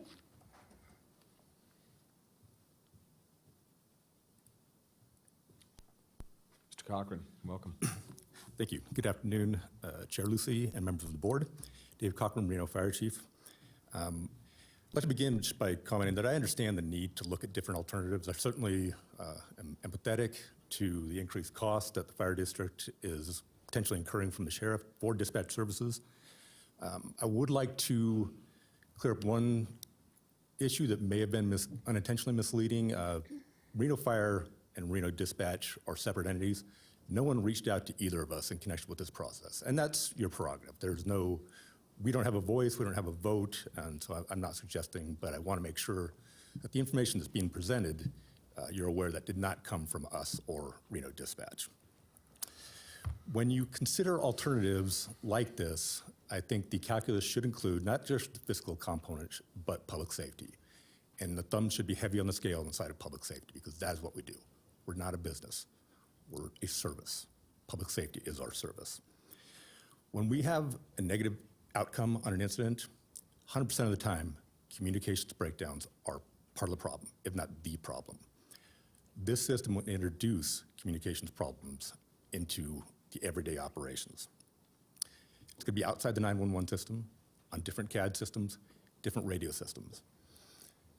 I've heard a lot of talk about CAD to CAD. Nobody wants to say it out loud. I'll say it. CAD to CAD is not going to work. There's a lot of issues. There's a reason it's taken this long, and there's a reason it hasn't happened. That is not a panacea. It's not a Band-Aid. It's not the fix. These communications challenges are going to lead to problems in several areas, and I'm primarily concerned with operational and safety of the responders, much like President Tapia commented. You saw the example of automatic aid and the delays that we're experiencing now. It's going to get worse. When you take them out of the dispatch center, onto a different CAD, onto a different radio system, there's going to be further delays. Same thing with mutual aid. That's going to be delayed as well. Many of the fire departments, all the fire departments, rely on assistance from time to time from their law enforcement compatriots. There's going to be delays in requesting that assistance as well. And finally, the regional teams. Many of you may have heard me speak about the fact that any fire service is a regional fire service. We cannot defend Reno without your assistance. You cannot protect the county without Sparks' assistance. We all need to work together. That's why we have teams like the hazmat team, the water entry team. These are regional teams that need to work together. Introducing communications challenges to those teams is going to create problems, is going to create delays. I don't think it's a bad idea at all. I didn't come here to ask for it, but I don't think it's a bad idea at all to step back, take a deeper look at this with all the stakeholders involved. I think including dispatch is critical and essential. Thank you for your time. Thank you. Mr. Chris Crawford?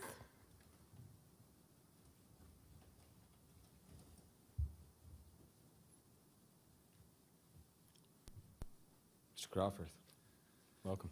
Good afternoon, Chairman, members of the Commission. For the record, Chris Crawforth, I'm the police chief for the city of Sparks. Why would an officer be in a fire meeting? Simply, I am in charge of the dispatch center for the city of Sparks. So I oversee and manage the dispatch center for fire and police services. I'm just here to ask for the same, for just to table it. We were not part of this. I have no preference whatsoever on what is chosen. I just want to make sure anything is aired out.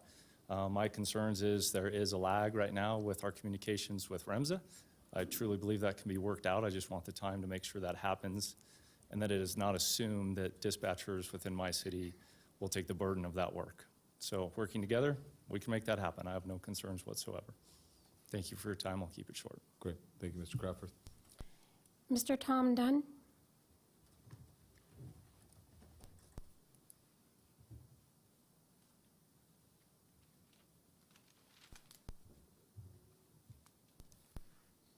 Welcome, Mr. Dunn.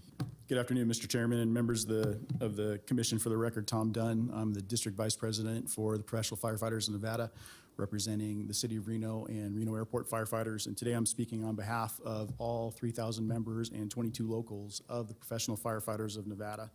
For full disclosure, I'm a paid professional firefighter who spent the last almost 22 years providing services to both the City of Reno and Truckee Meadows.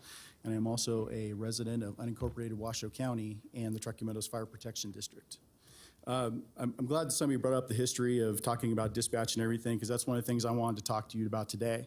We talk about studies and history and everything. I'm going to try to briefly read Some of these. 1989, Truckee Meadows Fire Protection District Service Delivery Options. Development of coordinated agreements between fire agencies to coordinate or consolidate specific functions such as training, dispatching, and fire prevention.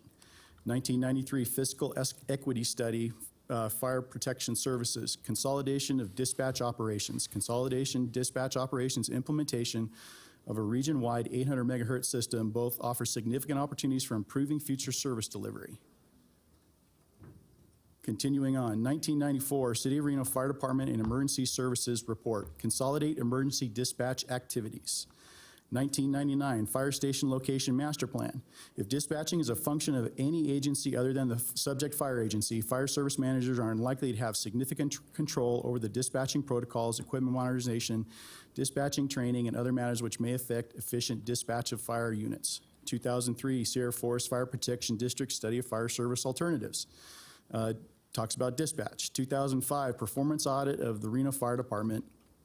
The lack of effective coordination between REMSA and Reno Fire Dispatch does not provide seamless communication services.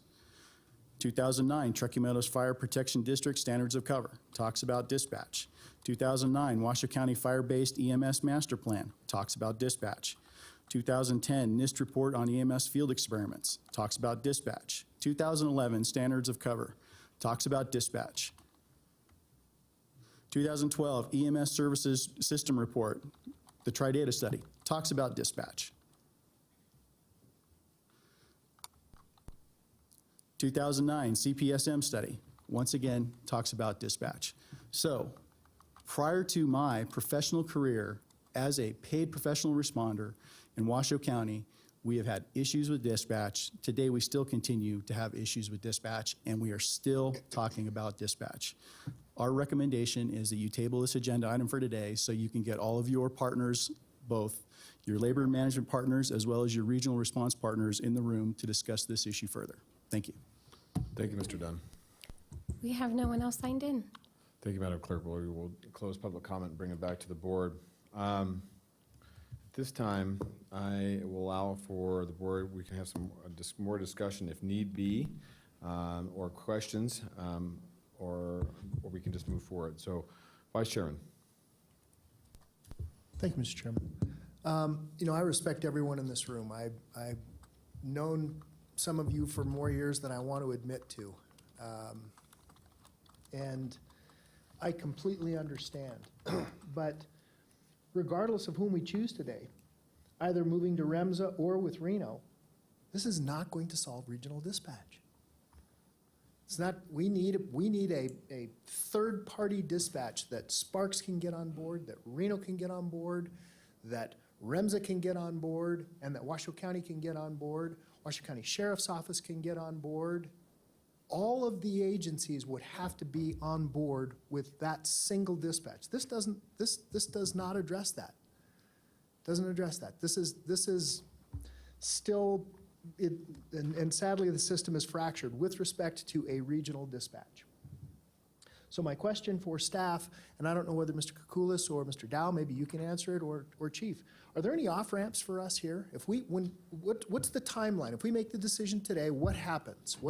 Give me the timeline, and what are we going to try to achieve in the about 6 or so months that we've listed, because we're still going to contract with the SO to do dispatch in that period of time?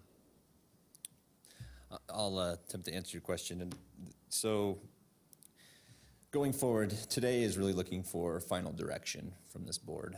As I've mentioned in my presentation, we don't have an actual legal agreement before you today. It would be our intention to then proceed with that, hopefully bring it back as soon as July, because we don't have a meeting in August. But I would say, as far as your question to the off-ramps, I think we can address some of the legitimate concerns that have been brought up during that period of time. It's probably worth me mentioning that I think there's a lot of misinformation out there still. As far as the agencies and their department heads here today, and these gentlemen that represented that they haven't been informed, I just disagree. Chief Kettering and I have a monthly breakfast with our counterpart at Reno Fire Department. They've been well aware that this has been going on since March.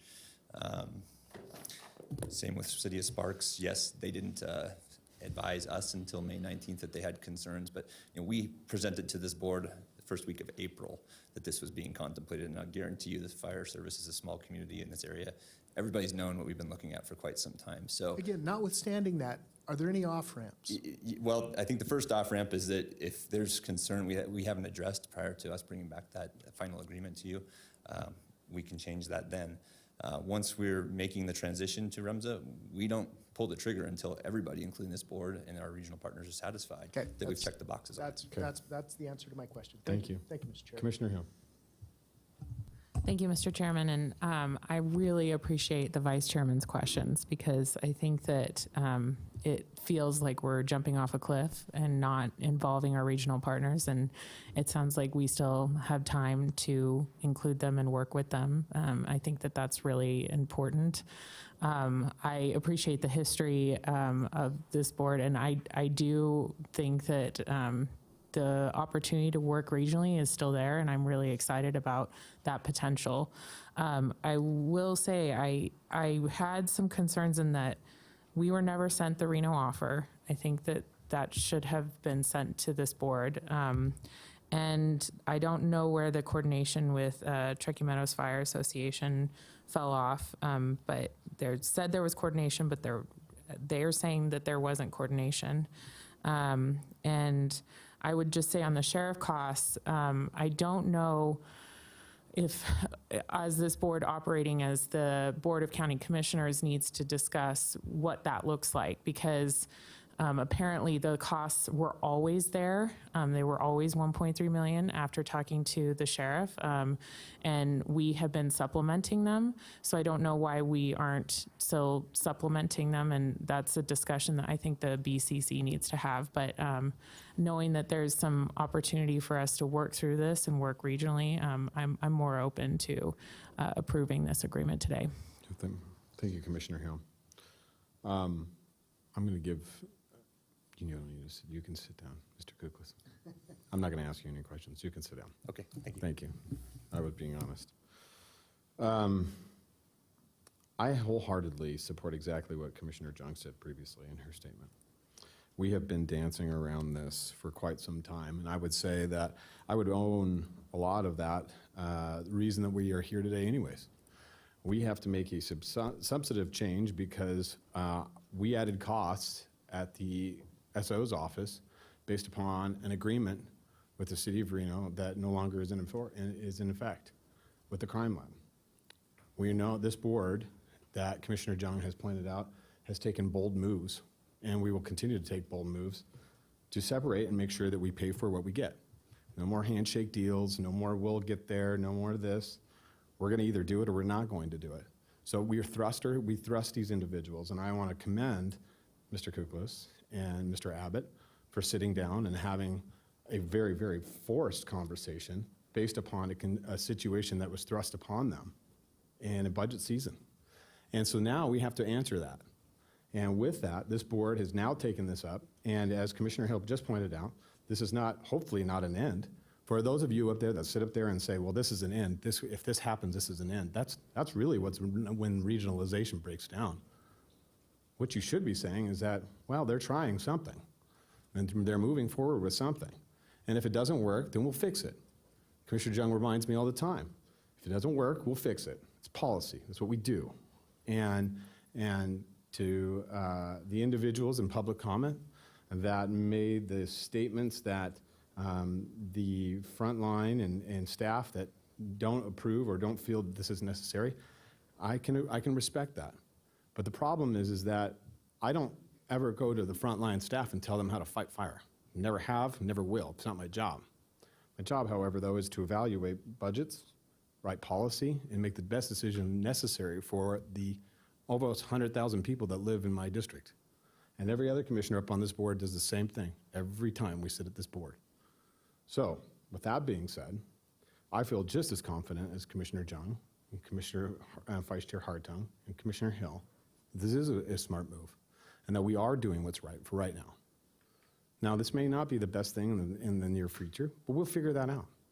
And when you come back with the contract, hopefully there are off-ramps. Hopefully there are times and abilities that we can continue to work and make this thing, but I feel very confident that all the individuals that are currently sitting in this room are very intelligent individuals, very open individuals, and willing to participate in an open discussion. Because closed-minded ideals are where everything breaks down. And let me just tell you, not being here during the divorce, but watching it from the outside, closed-minded is really what happened there. So, instead of being on my soapbox, what I will do is I'm going to turn it back over to Commissioner Jung, our senior commissioner, and allow her the ability to make the motion. Thank you, Mr. Chairman. My microphone is wonky. I would, no, excuse me, tech. There we go. Can you turn me up a little bit? Thanks. I would make the motion to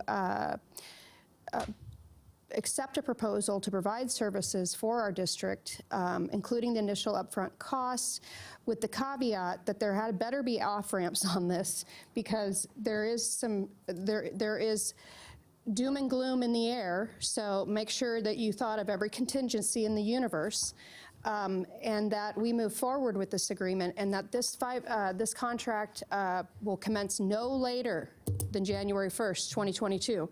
And I've learned that too, being in this position for 14 years. If I don't give a deadline, nothing ever happens around here. So there's my motion. I will second your motion, Commissioner Jung. So I have a motion and a second on the floor currently, and I see no further public comment. We've taken public comment. I'll call for the vote. All those in favor signify by saying aye. Aye. Aye. All those opposed? Motion carries unanimously with all commissioners voting. All right, thank you very much, ladies and gentlemen. Appreciate it. All right, Chief, we are on to item 16, sir. Thank you, Mr. Chairman. Item 16 is basically the authorization to purchase the equipment we'll need for this agreement. All right. I have a motion. I have a second from the Vice Chairman. Motion from Commissioner Jung, second from Vice Chair. Is there any public comment on this item? Seeing no public comment, we will close public comment, call for the vote. All those in favor signify by saying aye. Aye. Aye. Aye. All those opposed? Motion carries unanimously with all commissioners voting. 17. Item 17 is a request for approval to hire two separate contract-funded positions. One is a fire management officer and another is a heavy equipment mechanic. They're both funded by NV Energy, no cost to the district. All right. Any discussion on this? So moved. Commissioners? Second. I have a motion from the Vice Chairman. I have a second from Commissioner Hill. Is there any public comment on this item? There is none. All right, seeing no public comment, I will call for the vote. All those in favor signify by saying aye. Aye. Aye. Aye. Commissioner Jung. All those, we have aye from all three, 4, 5 now? Sorry. That's all right. Just throwing me off here, buddy. I have, all those in favor signify by saying aye. The ayes, motion carries unanimously. Yep. All right, we're on to you, item 18. Item 18, Mr. Chairman, is a recommendation to purchase one F-250 command vehicle and two F-550 command vehicles for the aforementioned employees. This expense, again, is funded by a grant. Okay. So moved. A motion? Second. Do I have a second? Is there any public comment? Madam Clerk, There is none. seeing no public comment on item 18, bring it back to the board. Call for the vote. All those in favor signify by saying aye. Aye. Aye. All those opposed? Motion carries unanimously with all commissioners voting. And actually, will you make sure that you correct item 18 that had Commissioner Hartung and Hermann. Hermann was the second, not Commissioner Hill. Okay. All right, we've concluded 19 business already, 20's been completed. We are on to our public hearing 21, Mr. Chief. Mr. Chairman, item 21 is a augmentation resolution. Basically trues up the costs that we get from NV Energy to pay for our fuels program and a few other adjustments. I'll let Cindy Vance explain that. Ms. Vance. Good afternoon, Commissioners. Let's see. So this is hopefully the final augmentation for the 2021 budget. As you're aware, of course, we took a very conservative approach. We've mentioned that many times in ending fiscal year 20 and for budgeting for fiscal year 21. Our revenues did not come in as we expected, and we did have additional expenses to deal with the pandemic, including employees off work that we had to cover for positions. We also ran a lot more ambulance services. So this final augmentation covers the NV Energy grant, the Nevada Division of Forestry, NV Energy contracts, actually, those, trues up the expenses under those to revenues, also under the SAFER, the grant with the 3 positions that we were allowed this year, and trues up those expenses and the budget for those expenses and the revenues, reimbursements for them. And there are a couple additional revenues that we did, and it does use our contingency to cover salaries and wages and employee benefits for the use of the ambulance. In addition, I'm really summarizing, so if you want me to go further, I will, but No, I don't think necessary. Okay. We've got- And then it includes the emergency fund, which was really used. We're over 1.8 million, and last year at this time we were 527. So this will augment for what we have in some reimbursements to cover those expenditures that we took this year. And just for a note, the last March's CTX posted recently, and it was $955,000. It was a 43% increase over last year. Last year's was 7% down, and we would have expected about 10%. But 43% makes more, much more than that 17%. The delta's much better. Yeah. All right, thank you, Ms. Vance. Seeing no further discussion from any of the commissioners, this is a public hearing. Is there any public comment signed in for this item? There is none. Seeing no public comment submitted, all the notices were sent out. We will bring it back to the board, close public comment. I am looking for a motion. I have a motion to Second. approve. Second by Commissioner Hill. I will call for the vote. All those in favor signify by saying aye. Aye. Aye. All those opposed? Motion carries unanimously with all commissioners voting. All right, ladies and gentlemen, that gets us to through the business portion of our morning or day or wherever the heck we are right now. We are on to our final public comment, I believe. No, I'm sorry. This is item 22. Mr. Chief, do you have anything that you'd like to add? Very briefly, thank you for your endurance today. We administered 3,300 vaccines during our pods. Good job. Good job to staff and all your work. Commissioners, anything you guys would like on future agendas or any future discussions? Seeing none, going once, twice, three, closed. Item 23 is our final public comment. Madam Clerk, is there any public comment signed in? There is none. All right, seeing none, we are adjourned. Thank you.